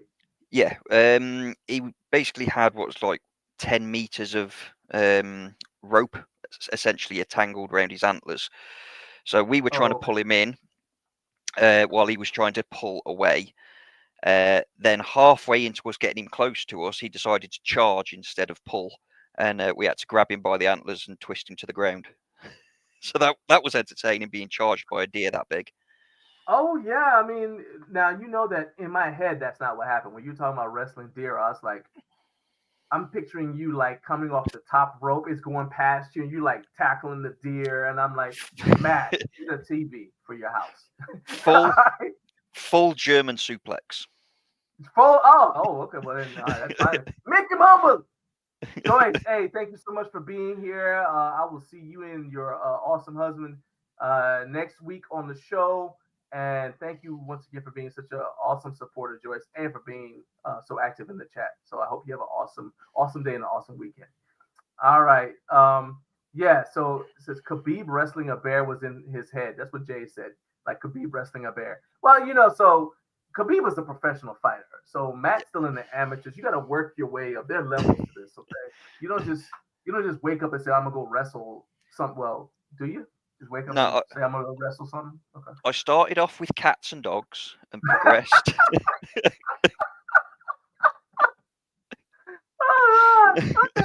You gotta stay in your weight class. All right. Yeah. So I'm up to deer now. I'm hopefully moving up in the next few months to bears, and then I'm stepping into moose and elk.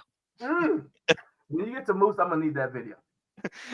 I need that video 100%. All right. So let's go to another important question that I really researched this a lot. So based on what I know about you, that's what I do. I look at the person, see what I know about them, then I go and say, well, what do I want to know about them based on what I know about them already? So that's where this question came from. Does it bother you that every time they make a movie about ancient times, all the actors have to have a fake British accent? So of all the things, that's what you want to know. Okay. Well, you're an actual British person. Well, hold on. We haven't established that you're really British. That's the next question. Okay. Yes, I'm British. I am from the UK. Okay. I deal with kilos. I deal with pounds sterling, not the freedom units of weight that you use. Okay. Well, hold on, Matt. You know what? Since apparently you don't want to answer that question, I'm trying to figure out why you're avoiding it. But let's go to this question next then, because I googled, because all I know about you is what I see, right? So I googled how to tell if somebody's really British just by looking at them, and that wasn't very helpful. That was not helpful at all. But I know there are a lot of fake British people out there. Like I said, all these movies we watch, you got these people from Australia who pretend to be British. Remember Gladiator? Russell Crowe had a British accent. That dude's from Australia. He's not British. All right. So I'm not. No, I'm just not doing it. So, Scotland is part of Britain. But okay. Isn't he from Australia? If he's from Australia, then it's technically one of our colonies. So yeah, I suppose he's not from the UK. That's all I'm saying. No, he's not from the United Kingdom. All right. So I know there are a lot of fake British people out here. So we're gonna check your credentials. This is to help you. I want you to, people to believe what you say. So I'm getting nervous now. Go on. Have you ever cried after seeing the White Cliffs of Dover when you got back to the UK after being away for any period of time? No. Okay, that's gonna be kind of like a minus. That's in the minus column. Okay. I've never been to the White Cliffs of Dover. Whenever I've gone away, I've left from Southampton, which is a different area. Okay. I'm in Southampton Sunday. So instead of taking over, we'll take away a half point instead of a full point. Yeah. If they cast somebody who can actually fight to play the next James Bond, do you want Idris Elba or Tom Hardy? This question is more important than the last one. I just want you to know that. Because Idris Elba fought a Muay Thai match, and then Tom Hardy does jiu-jitsu now. Okay. You see, Tom Hardy has actually done some incredible things outside of movies. such as there was once a robbery in London. Okay. Two men stole a woman's handbag and rode off on a motorcycle, on a scooter. Okay. He chased them on foot, jumping through hedges and back gardens, and caught up to them on the other side of the road, tackled them, and got the woman's handbag back. That is a James Bond thing to That's do. a James Bond moment. He chased down a motorcycle on foot, caught them, and got the bag back. That's okay. that's kind of badass. That's amazing. I'm gonna Yeah. We'll give you 2 points for that. Because the Idris Elba thing, yeah, he was in a Muay Thai and it was a real match. They're like he could have faked it, but they said no, he won. He did. Yeah. But other than that, he's a DJ and he does TikTok dances. So Yep. I'm gonna give the nod to Tom Hardy. The thing with Idris Elba though, he is extremely smooth, which is a James Bond trait as well. Yeah, dang it. You just got another point. Mm. You just got another point. All right. I believe, you know what? I'm going to believe that you're actually British, okay? Based upon that important information, we're going to believe that you're actually British. Now, you've got a pretty big competition coming up. Are you still working with Luke Stoltman? Strongman Luke Stoltman, for those who don't know. I speak to him on occasion. I don't work with him, unfortunately. There's drama I'd like there. to. There's no, drama. there's no drama. He said I speak to him, but, you know... Do you know how much they cost to coach you? Because I know it ain't cheap. I can either buy new gym equipment, or I can pay for a coach, which would be either the Stoltmans or I might go with Lawrence Charlet. But yeah, I could buy brand new gym equipment for the cost of having them coach me for 1 month. So I go with the gym equipment. That leads to a question that relates to the last guest I had on. Is it more important to upgrade your equipment or to help somebody or have somebody tell you how to get the best use out of what you already have? For me, because of the sport that I do and the massive variation of events that are in Strongman, it's more beneficial for me to have the equipment. If I didn't practice with it. Yeah, if I didn't have a log press and I could only press on a normal standard bar, I wouldn't be able to press a log because it is such a technical way of lifting with a log press compared to a normal bar. Not having that experience, despite someone telling you, not having the hands-on experience would make a massive difference to what I'm capable of pressing. So having the equipment is more important to me than having someone to tell me how I should do it. Okay, I can see that. I do not have a UK accent. Is Ireland in the UK? Part of it is. One of them is. Or the other Northern Ireland is part of the UK. Ireland is that's good enough. Yeah, Ireland is attached to Northern Ireland, but it's not a part of us. They don't like us very much, as with most of the world. Okay. No. Okay. So I tell my wife sometimes, I said, that's a lovely dress you're wearing. Lovely dress you have on. God bless all who are watching this program, and God bless you and your whole house. That's the best I can do. It's Irish, because I'm part Irish. The end. All right. Tell me what's your goal for the competition? Goal is the deadlift. Oh, wait. I've missed the second part of the question. That's why I need to do this. Hold on. Wait. We'll get back to that in a minute then. He wanted to hear my best UK accent, which was horrible. Now he wants to hear your best US accent. This is going to be good. You get there we go. Hold on a second. Let's US accent? I don't even think I can do a US accent. I want you to say, I've never attempted one.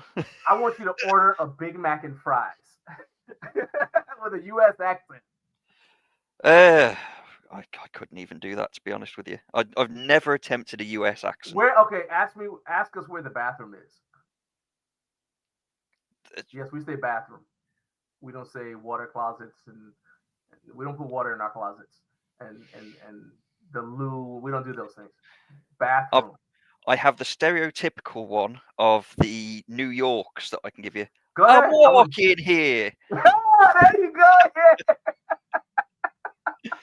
My wife's from Brooklyn too, so that's gonna be hilarious. I'm gonna make her watch this part.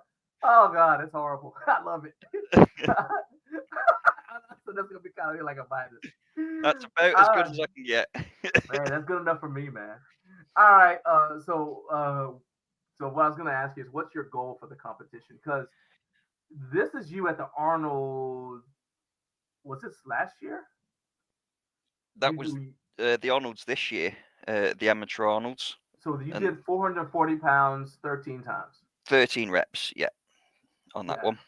Look at him. That's a man, right? Ladies and gentlemen, that's a man. Okay. So it wasn't bad. The thing that got me there, though, was we had Mark Felix, who was probably the best repper on deadlift Strongman's ever seen. He was undefeated on reps for 14 years. Yeah. And he came over and was watching us rep the deadlift. So I was like, yeah, no pressure. Yeah, no pressure. Just the greatest to ever do it. Thanks. Yeah, that's great. Can you go to the water closet till I'm done with my set? All right. Now this was in training for you this year. I believe this is when you were doing 617. Okay, so that's the one you planned on 2. Oh yeah. No, that's the 606. That's the 606. Yeah. This is the 617. Yeah. Okay. Yeah, there we go. So this one, I'd planned to just do a single, but I said if it felt good, I'd attempt a double. And yeah, we just tried again, but I'd been pulled out of position, so I didn't get the rep. So that's why I don't like. And then you went back and you did this, and this is 606. So that was 617. This is 606. You're like, well, I'm sorry, this is 675. Yep. So all right, I'll get it right. So the first one where you tried for 2 was 680, and then you dropped down to 675, and you banged out another one with that. All right, got it. So that's part of why, especially if you have bumper plates on. I've only had this happen to me once, but once was enough. And I pulled the weight, right, and then I was bringing it. I used to do like the way that people deadlift, like where you deadlift and you kind of just let it come down and it's hard, right? Yep. And then reset and take another rep. Well, I was actually at my brother's gym and he had bumper plates. So I'm pulling a weight that should have been easy for me to do. I was planning on like getting like 6 reps, right? Pull the first rep, it comes down. I pull the second one, but what I didn't notice is that the bar was getting steadily further and further away from my body because I wasn't accustomed to pulling on bumper plates. Yeah. And so I actually hurt my back. Okay. I mean, it wasn't like hurt, but I mean, it was like, I was fine by the next week, but you know what I mean? I had a little tweak. I was like, oh, I don't like that. And that's actually what led to me deadlifting the way I do now, where I put it down softly. Especially if I'm going to do reps. If I'm just going to do a single, then I might just let it come down the way, most people do. But that's my big thing. I just thought of that because you were saying, because of what you said. The good thing about putting it down slowly, though, as well, it gives you that time under tension. So you get a little bit more of a pump from it as well. Yeah, people see it and they're like, oh, you're doing reps or you're using momentum. I'm like, yeah, but you're under tension the entire time. Yeah. And I'm like, that is rough. Especially for strongman. You compete in strongman and powerlifting. Which one do you like better? Strongman. I do powerlifting occasionally. I do obviously the garage gym competition. But in the UK, I've competed at something called the ATX, and I've done that 3 times now. But unfortunately, I'm going to miss it in 2025 because I've got 2 competitions the same month that's happening. I've got England's Strongest Natural at the beginning of February, and then I have my local strongman competition 2 weeks later. So I'm not going to be able to fit in a third comp. I'd actually break. Yo, I get it, man. Oh, that's a lot. Yeah. Somehow or other, Jay started talking about kangaroos that use steroids. I'm not sure what that relates to, but I'm here to support you in whatever way you need, my man. I don't know what that's got to do with it, but hey, I want you to be happy. All right. So I remember when you built the iron cabin, and we just saw it. Let me see if I got another angle of it here, because I was actually a little bit curious where you had the about where you put your camera. Yeah, here it is, right here. So I'm actually looking at it here. Like, because you built the shed, and the video is actually on the channel. I'll put the link for it in the video description. Anybody wants to watch the video of how you built the iron cabin. But I see your camera angles are always different. So what I'm curious about is Do you when you built it, did you like put little places to put like a camera? Like where do you mount your phone? You just got like how did you get like what's it hanging on right now? Like when it's up like that? On that, it's on a normal phone tripod that you can get that's got basically a monkey grip. Okay. So the legs are bendable and twistable, and I've hung that up, the grip upside down on the rafters and hang the phone from the roof for that particular style of grip. Most of the Okay. time, because I'm magic, it's on one of these. Okay. Okay. Did you just like where was that just now? Because you just reached up into the sky. I And know, cool, right? I can I pull guess it that out of almost anywhere. pause. Okay. It's a Um, magical power that us people in the UK can have. We can just reach out and pull apparently something. so. You wrestled that. That's why you're wrestling the deer. It's like like these fairy tales where you wrestle the thing, and if you beat it, it gives you a wish. And you Yep, said, "I want to be able to pull a tripod out of thin air anytime I want it." yep. And you say, "Damn, okay. Well, there you go. That's No, it was. It amazing." was. I bought that in. That's normally what's in the gym. I'd normally be using that for all my Okay. training, but because obviously we set up the new internet today, I didn't know whether everything would be up and running in time because it showed up last minute. So I bought this in just in case we were running off the phone, but we're okay. Okay. Um. So we're talking about you built the shed, like I said. Yep. But since you built it specifically for training, I've noticed you train outside, you train in there, you train a little bit in the street, Yep. in front of your house. Um, did The you build neighbours the like that. shit? I'm sure they do. Yeah. Did you, especially you guys, your streets aren't as wide as ours are over here. No. So that's got to be exciting. First thing in the morning, some guy's trying to get his day going. Here's Matt running by carrying what it. So here's the thing I like about Strongman. If somebody doesn't know what's going on, it looks like you're stealing an appliance from someone's house. Yeah. They just see you running by with something like, Yeah. you know, Why running is by that with a guy running off car, with iron girders? I don't understand. like like remember the ones where you're inside the car running with it? It's like, is he Yeah, the stealing? yokes. Yeah, like, yeah, they're stealing the car. Yeah. Anyway, but did you build your gym with the intention of upgrading it later? Like you say, okay, well, I know down the road I'm gonna want to do this or that, or did you just say it is what it is, and if you want to make any improvements, you essentially have to like kind of do some tear out, and then do construction. Essentially, the second one. I'd never planned to step into any major sort of competition. It was never anything I thought I'd be capable of doing. So I set up a home gym for somewhere for me just to train and just enjoy training, and that was it. Um, Coming into competitions and doing what I'm doing now was not on the plan at all. So I'm constantly having to either buy more equipment and find new places to store it, or train outside because I don't have enough space physically in the gym to train with certain events. I've managed recently to incorporate training the gym indoors because training it outdoors in the rain on a sloping car park is a little bit too risky. It's one thing when you're running across a road and there's traffic. It's another when you're running across the road and there's oil and slippy it's slippy, and yeah, that can be a little bit too dangerous. So All right, so everybody, make sure you're following Matt if you want to check out his training. Follow him at tattooed_Saiyan on Instagram.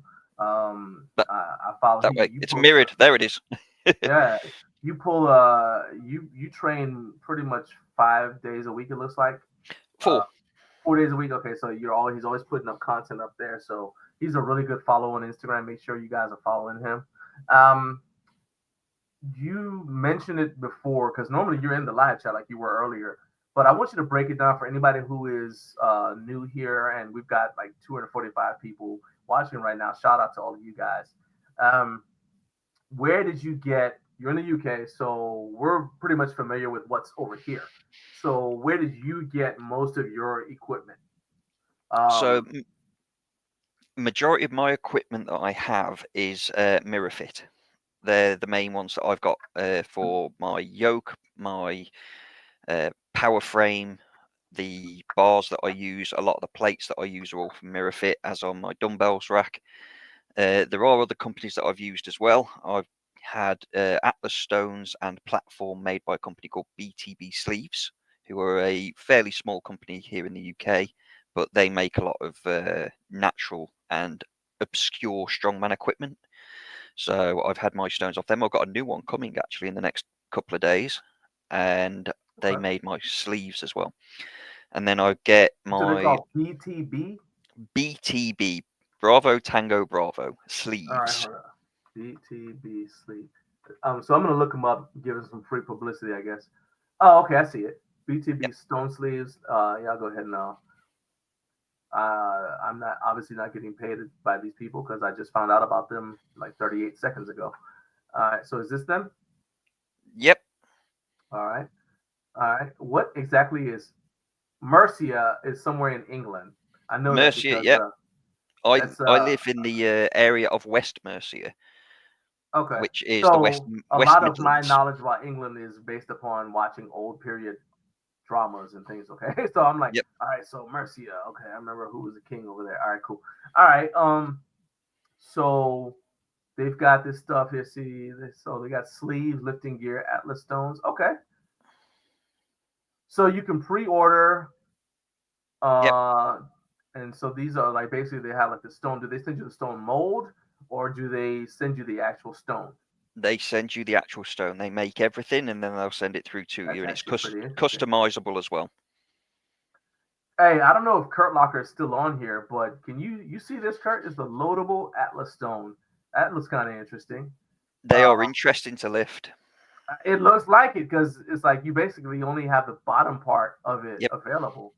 So that's kind of different. That And then particular it looks event like is when it's normally done empty. without tacky as well. You do that, all you're allowed to Oh, use so they with that actually use is this in chalk. competition. Yeah, yeah. Oh I've done that wow. in Okay. competition a couple of years ago. No tacky allowed. You're only allowed chalk, and the idea is just to pick it up to the chest, basically. All right. In fact, I don't know if Kurt's still on here. I'm gonna message him and let him know. I just want to see if he can check this out. This is because I want him to see. I want to see what he thinks of it. Jump back on the stream for a second. Not like you're not actually busy defending the country. He's got to get his priorities right. I know, right? Come on now. Just, hey, you're in charge of a lot of people. Make one of them do it so you can come back. Yeah, I'll just pull it back up once he comes back. That's actually pretty interesting, man. Because I'm always like fascinated by what we see, like what people in other countries are able to use. Because at some point you're going to compete against each other, right? So it's like people from the U.S. are going to go over there. People from all around the world are going to go to England, or people from England are all going to come to the U.S. or they're going to go to Norway or whatever. And now what you've been using, kind of like now you got to use what we have in this location, and that's always really fascinating to me. You've got to find a way to adapt. All right, hey, okay, so Kurt is back. All right, I just want to show you this thing, man, that I was just looking at with Matt. All right. So have you ever seen anything like this? This is a loadable training stone, and Matt says that they actually use this in competition. This is what it looks like when it's got when it's loaded in the strongman competitions. That's just interesting because I'm used to.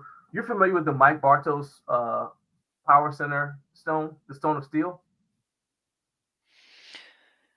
No. All right, so basically it's made out of steel, hence the name. And you unscrew it essentially, and you put the plates inside it.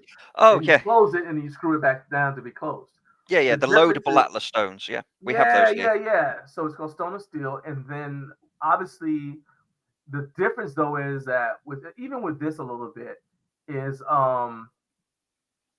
that especially this is a big issue I've heard people tell me where as you start getting stronger, if you're using a normal Atlas stone, the diameter of the stone gets bigger as it gets heavier.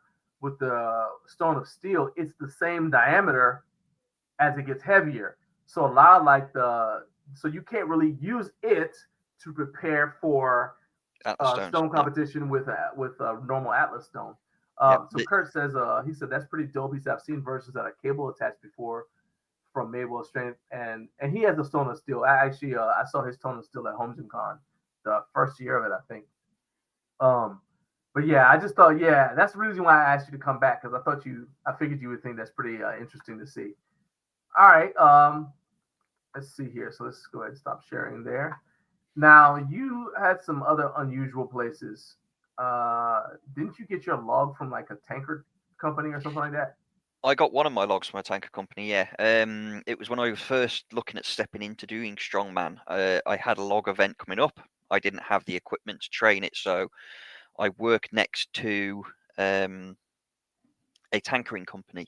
Went round and spoke to one of their fabricators that fixes the tankers and gave him the designs, and they made me my first log. Okay. It was 45 kilos. It was 8 inches opposed to a competition log, which is 13 inches.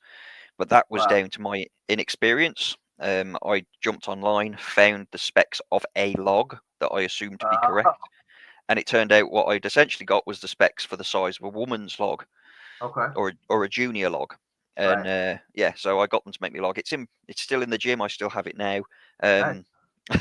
But Hey, that's a it was cool the wrong story, size. though. And I That's got a it for cool free. story. Yeah. So So it's Kurt has a question. About the. I'm sorry, you were going to say something. I cut you off. no, you're good. Okay. So he wants to know. This is back to the same thing, right? So he wants to know, how is it to lap this? Essentially, you're picking it up. You're not taking it all the way to the chest and putting it onto a platform. The idea is just to get it off the floor, because you're limited to what you're allowed to use in the lift. So you're never going to get to big weights. Right, because you you, said you no just can't tacky grip at it. all. No tack at all. No sleeves. It's bare skin, chalk. So yeah, unless you've got a massive wingspan, you're going to be limited to the amount of weight that you can lift with it. And yeah, getting it off the floor is tricky because you tend to find they're extraordinarily slick. If you have a look at that, the bottom of it looks nearly polished. Wow. Okay. So yeah, He says so. In comp, it's just break the floor. yeah, I've got I think there's a video up on my Insta. If you have a look on there, I did it in competition, and the lift is on there. How far back was it? It would have been last year. Oh, It's going to be a long time back. All right, so we'll see if I can. I'll see if I can find it, but obviously, yeah, Kurt, you can also find it if you go on his Instagram. Let's see if I can find it and I can DM it you. Yeah, just send it to me. That's probably going to be even better. Let's see. Stop sharing right there. Do you have calibrated plates? I was gonna ask you that as well, because I saw some of your plates are super shiny. I said, "Ooh, that's pretty." I've got a couple of calibrated plates, probably about 100 kilos worth. Unfortunately, not all of my plates are calibrated. These the ones at the back. Yeah. Okay. Yeah, those. So I'm pointing over there, and it should be. No, I see. It's fine. But yeah, that doesn't help you. Actually, when you pointed the first time, that worked because you're next to the. When you point that way, yeah, you're actually pointing at where it is on the screen. Yeah, that there one you go. on the rack, the shiny ones. Okay. I did that on purpose. Nice. Yeah, those are my calibrated plates. I've got 100 kilos there from mirror. They're mirror fit as well. Mirror fit. Okay. So the bar that's on the rack itself, the shiny plates, they're mirror fit, as are the bumper plates as well. And then you see there's an orange leg stood, what would be the right hand side as we're looking at it. There's just that one big orange leg. That's half of my mirror fit yoke. Okay, yeah, I've seen the yoke in some of your training videos. Okay, cool, good deal, man. So while you're looking that up, I have another question about your training. What are you more likely to watch before a deadlift session? You can only choose one of Downton Abbey or Call in the Midwife. What? I'm trying to. This is to assess your Britishness. I'm just to asking. assess my Britishness. These are just random questions that just popped up as I was like, I went through the hey, how to tell that somebody's actually British, and this is what it told me. So I don't blame me. Don't. You know. Okay. Well, I wouldn't watch either of them before a deadlift. Were I to pick one to watch, it would probably be Downton Abbey. My man, there we go. There you go. That's what I'm talking about. Downton Abbey. Hey, it's all Downton all the time. All right. Anyway, but more specific to training, this is the actual training question. Okay. What do you? Tom Stoltman had you doing ice baths, and let's just look at your face. Yeah, they're cold. Yeah. But you went. So this is like an older one. Oh, Hmm. this is amazing. And then you went and spent your hard-earned money on one. Hmm. So now you got one at your house. I do. It's Yep, it's autumn for you right now. it is, and it is Is this cold. still going to be happening in the wintertime as well? That's still happening now. Yep, the ice bath is set up. It's all downstairs, ready and But okay, running. how cold can it be outside before you do this? Before you say, you know what, I'm not doing this to myself anymore. The idea is that I do this regardless. That's the idea. Does it Yep. actually happen? Last year, the coldest I did it in was -3 in the UK, which I don't know what Okay, that works let's out in let's US convert that because you into have 3 minutes again yeah, because we're all about freedom over here. -3 Celsius to to Fahrenheit. Fahrenheit. It's 26.6. Oh, nah, absolutely not. Yeah. That's 26.6 degrees Fahrenheit. So yeah, below I'm freezing. sorry, I gotta work that day. I can't do it. I gotta work that day. Yeah, I yeah. can't It's. do it. I Look at will your say. face. You're trying to like kind of like, okay, I can breathe through this. I'm not gonna die. Don't panic now. Oh, look It at is. his face. Yeah, it is extremely difficult to get the mentality to be able to force yourself to get into these things and stay there. The first time I did it, it was painful. It was It physically looks painful. painful. Hmm.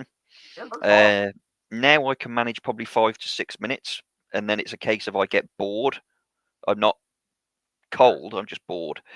As the temperature drops, I will drop the amount of time I'll stay in there because sitting in -2, -3 degree water for 5 minutes isn't good for you. That's Well, it stupid. is, but No. yeah. Well, there's those people that like to go out to the beach. They do it here in the States too, but you have people who do. They call them the Polar Bear Club.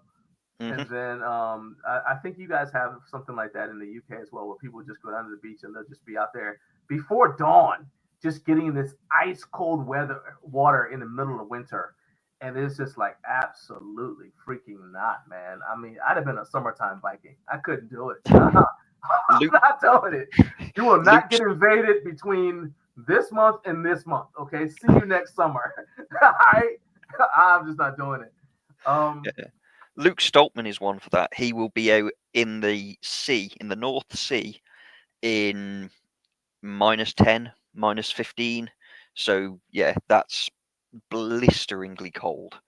That's absolutely not happening. All right, my people are tropical, and I'm gonna continue the family tradition. So did you ever find the video? I didn't know. I have. It's on me Insta somewhere, but Here's what I we'll don't do. have a copy of it to Everybody send. who wants to see that video, go follow tattooed_say on Instagram. When he finds the video, he'll pin it to the top of his feed, and then you guys can all check it out. Yep. There you go. Yep. Go ahead, but I want y'all. Everybody do a raid. Go to his Instagram and put one comment on every video until you get tired. Yeah. Well, either that or I started doing live streaming through TikTok as well now. So I will live stream my entire workout, and people can jump. What's your TikTok? Is it tattoo? Exactly the same as that one. I got to remember I'm mirrored, so just point straight down. Just point straight down. There you go, bam. So so follow Tattoo Saying. Let's adjust this right now. So let me hide it on Instagram and remember when TikTok came out and it was just like girls and kids, and now you got like, people on there lifting. I think the first person I started watching on TikTok, and I watched him religiously for a long time. And when I tell you what he does, he'll kind of tell you something about me. He chops wood, like he literally just chops wood.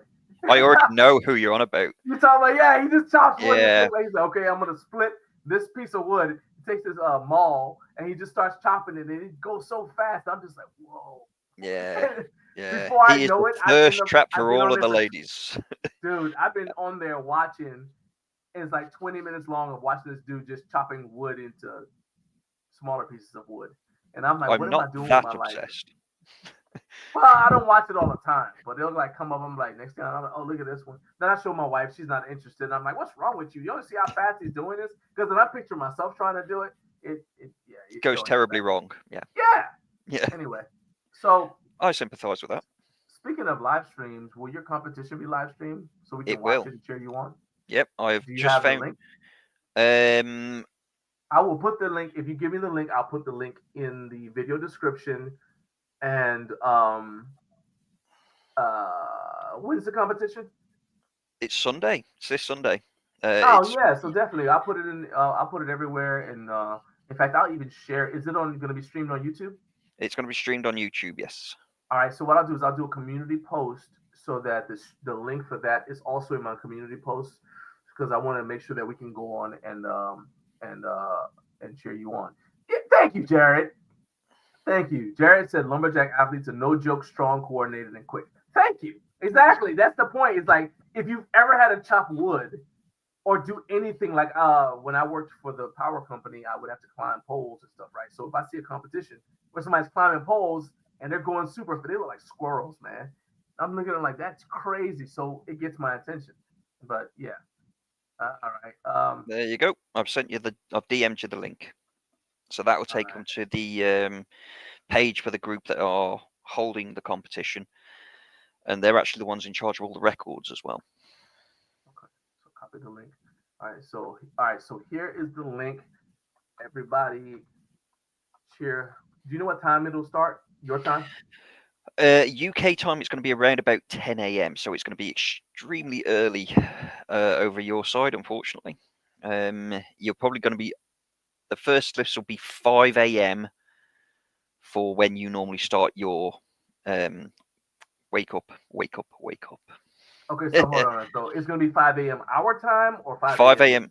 5 a.m. your time. It's going to be 10 a.m. my time. I think it's probably going to be the second event, so the deadlift will probably be closer to, say, 12 o'clock my time, which is going to be, well, parts of your country will still be hitting 6 a.m., depending where you are. Because, I mean, I wake up fairly early anyway. Ever since I started doing this show, if I don't work that day, I'm usually up at like I'll catch myself wake up at 5 for no reason. Yeah. And then I have to remember, oh no, I don't have the show today. And I'm like, because I'm always panicking because I think I'm going to oversleep and miss the show. And it's bad if you miss your own show.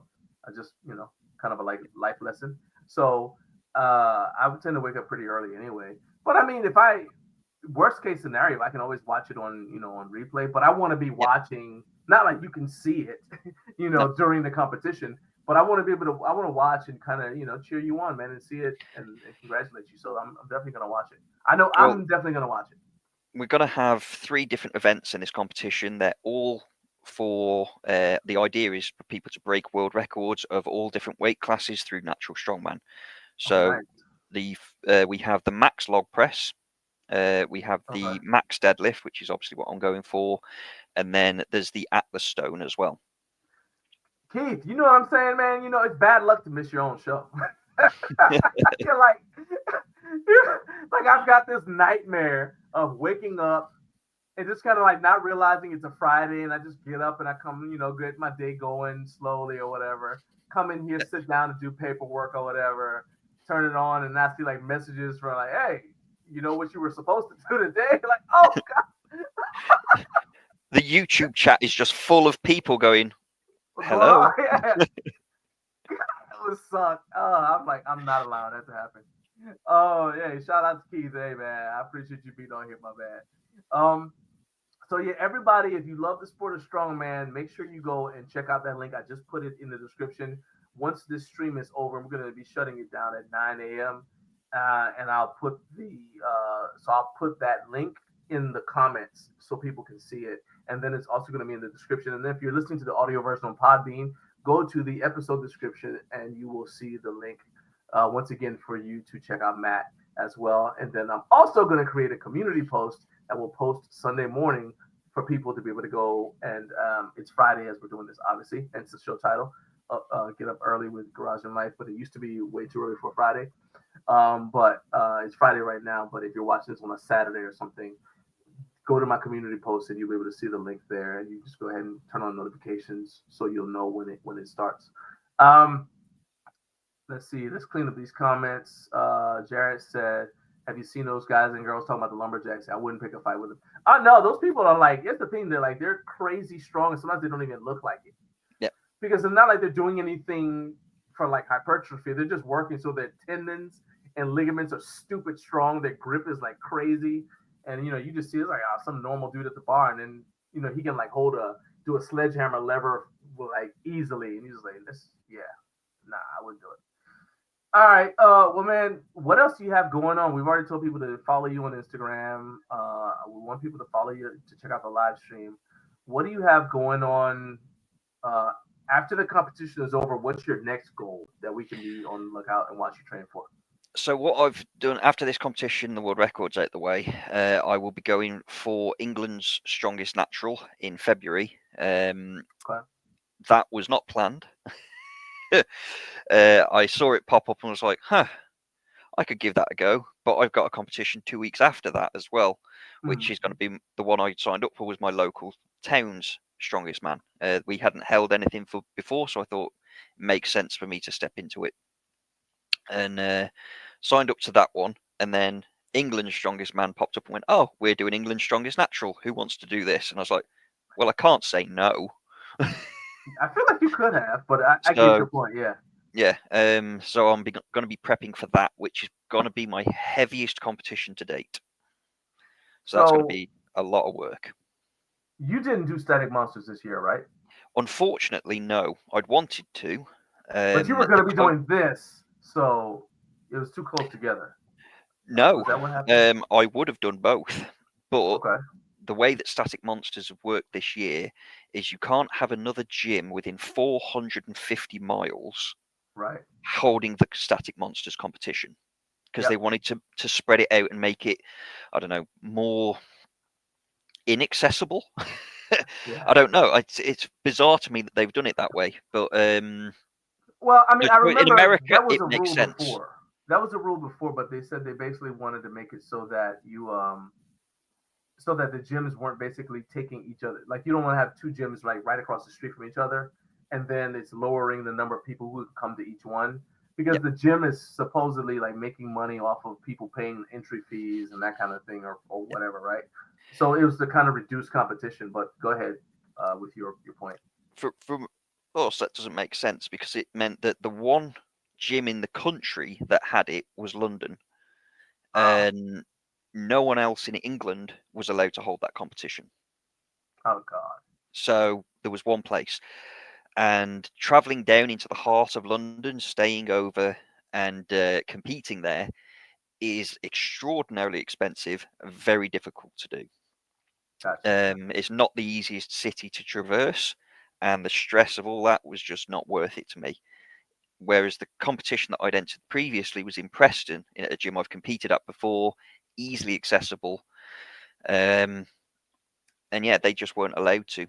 They were told no. And it's bizarre that they were told no, because it's Chaos Strength. And in the UK, Chaos Strength is probably the biggest push for strongman competitions for novices, intermediates, and stepping into professional that we have.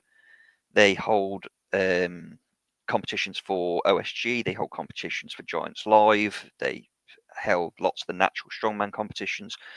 The organizer there is 3 times world's strongest woman, Rhiannon Lovelace, and her partner as well, strongest man multiple times, is Luke Richards. And for them not to be allowed to hold it was bizarre, and it was purely because of the distance. They were too close.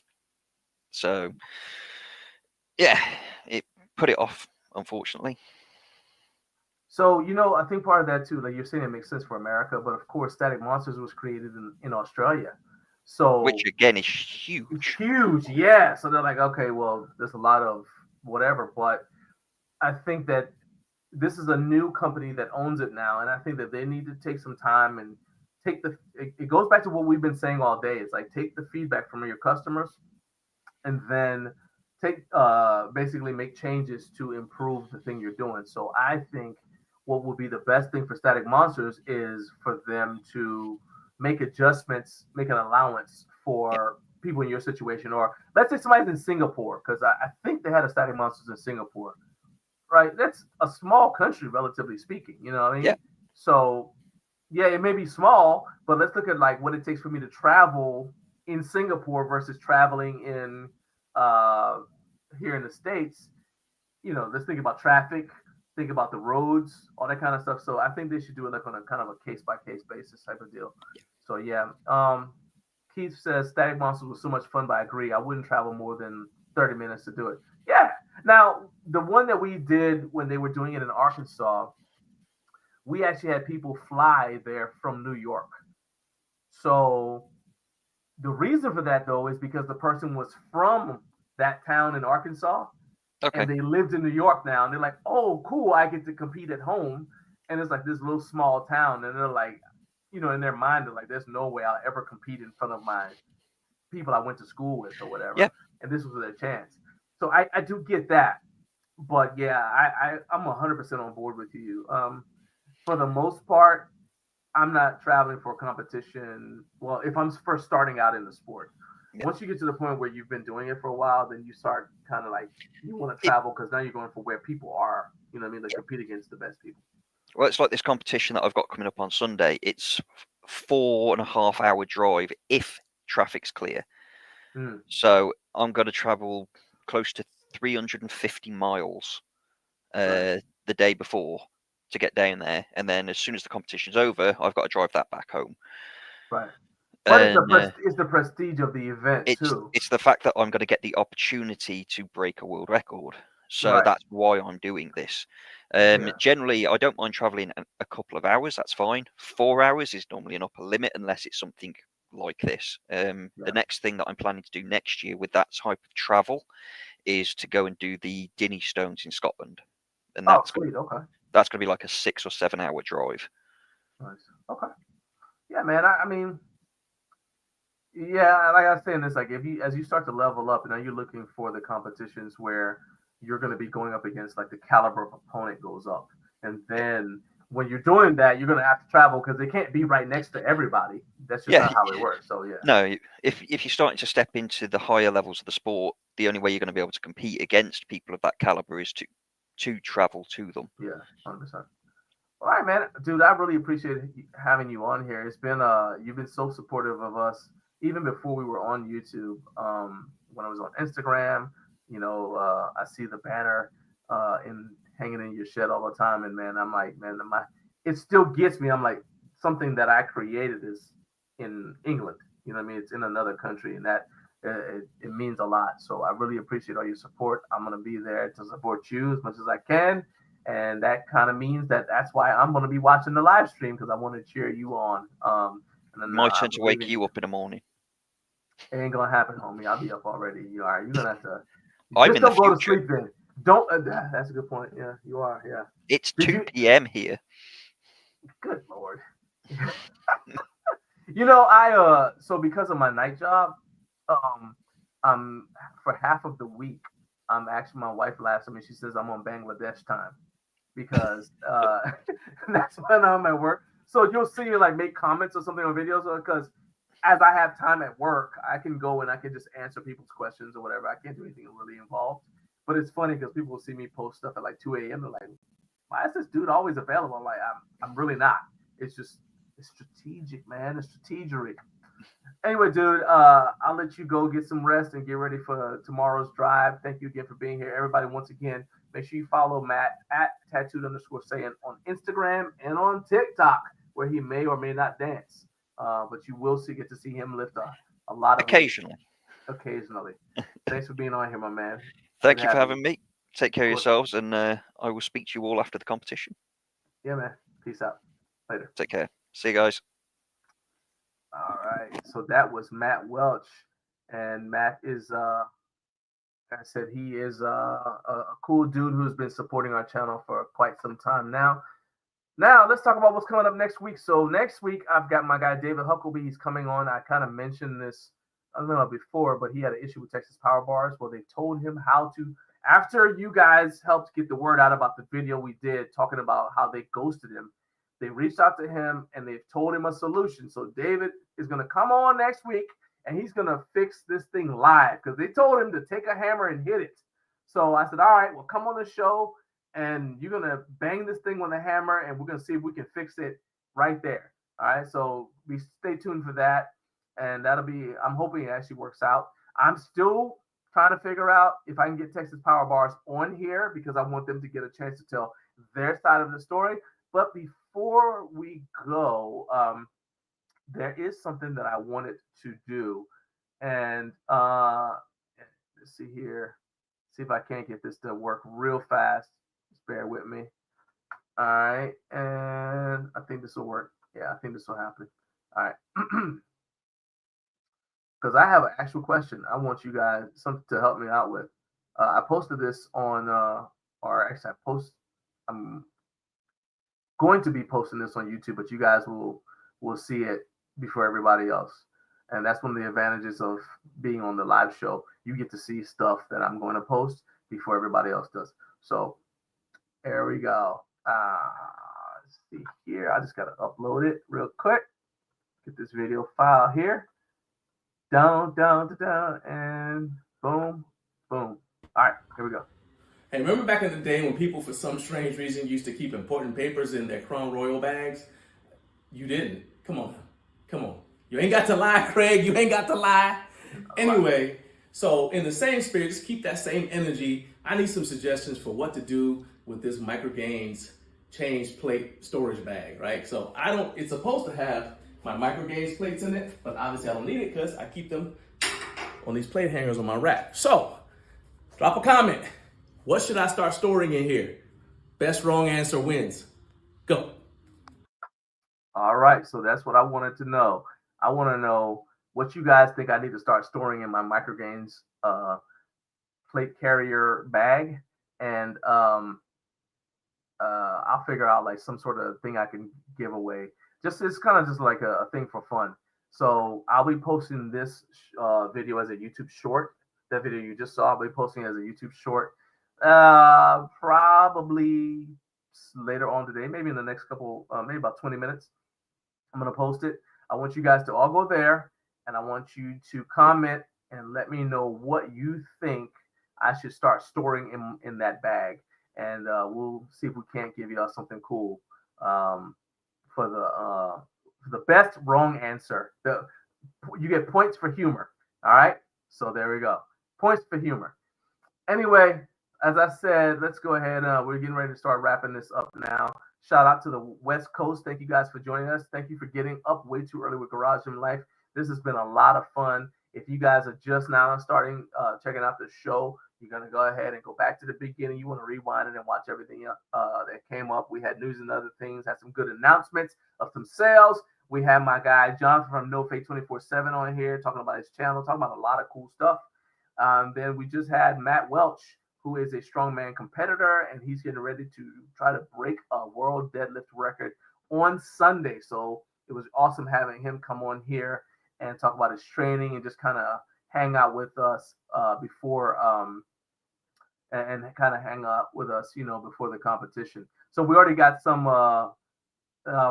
suggestions. So travel chalk bag. Okay. I don't know if the chalk would come out because I haven't actually tried to put anything in it. I don't know how, not airtight. You know what I'm saying? Like the seams, the holes in the fabric. I don't know if the chalk would get out or not, but that's an interesting one. Said my deadlift because it's small. You know what? And you loaded the bar for me the last time I pulled conventional. So you know how much I pulled that way. I don't know if you know what my sumo deadlift is, but my plan is to go for my next 1 rep max. Next year is going to be at Home Gym Con again, but this time I'm going to pull sumo and see what I can do because that was a lot of fun. So I'll make sure to ask Fringe Sport to bring more plates so we don't run into the same problem we had with the conventional. I pulled everything that they had, so we'll see if they can't take more weight there. Or maybe I'll do it at a different booth. I don't know, whatever. Jay said, put sour candy. I don't like sour candy, man. I'm not into that. Hey, Rory Ellis, what's up, man? Hey, what's up, superstar? I know you're traveling, so you're probably just not joining the show. Unfortunately, you're about to be part of the replay game because we're getting ready to shut everything down, but I do appreciate you being here. Everybody, one more time, thanks for being here. Please help me out. Hit that like button, hit subscribe. Help me reach my goal of 50,000 subscribers because we cannot do it without you guys. And this show would actually be nothing without you. So I'm going to go ahead and say, coming up next week, I already told you he's going to be here. We're also going to have Michael Vaudrey, and he's going to be coming on to talk about what it's like trying to be a small inventor with an idea He's got a home gym. He's got an invention that he created in his home gym. And now he's trying to figure out if he can get a brand to partner with him so he can bring that thing to market. So we're going to talk about what he's been going through trying to get his idea to market. And so that's going to be a whole lot of fun. All right. Until next time, peace out.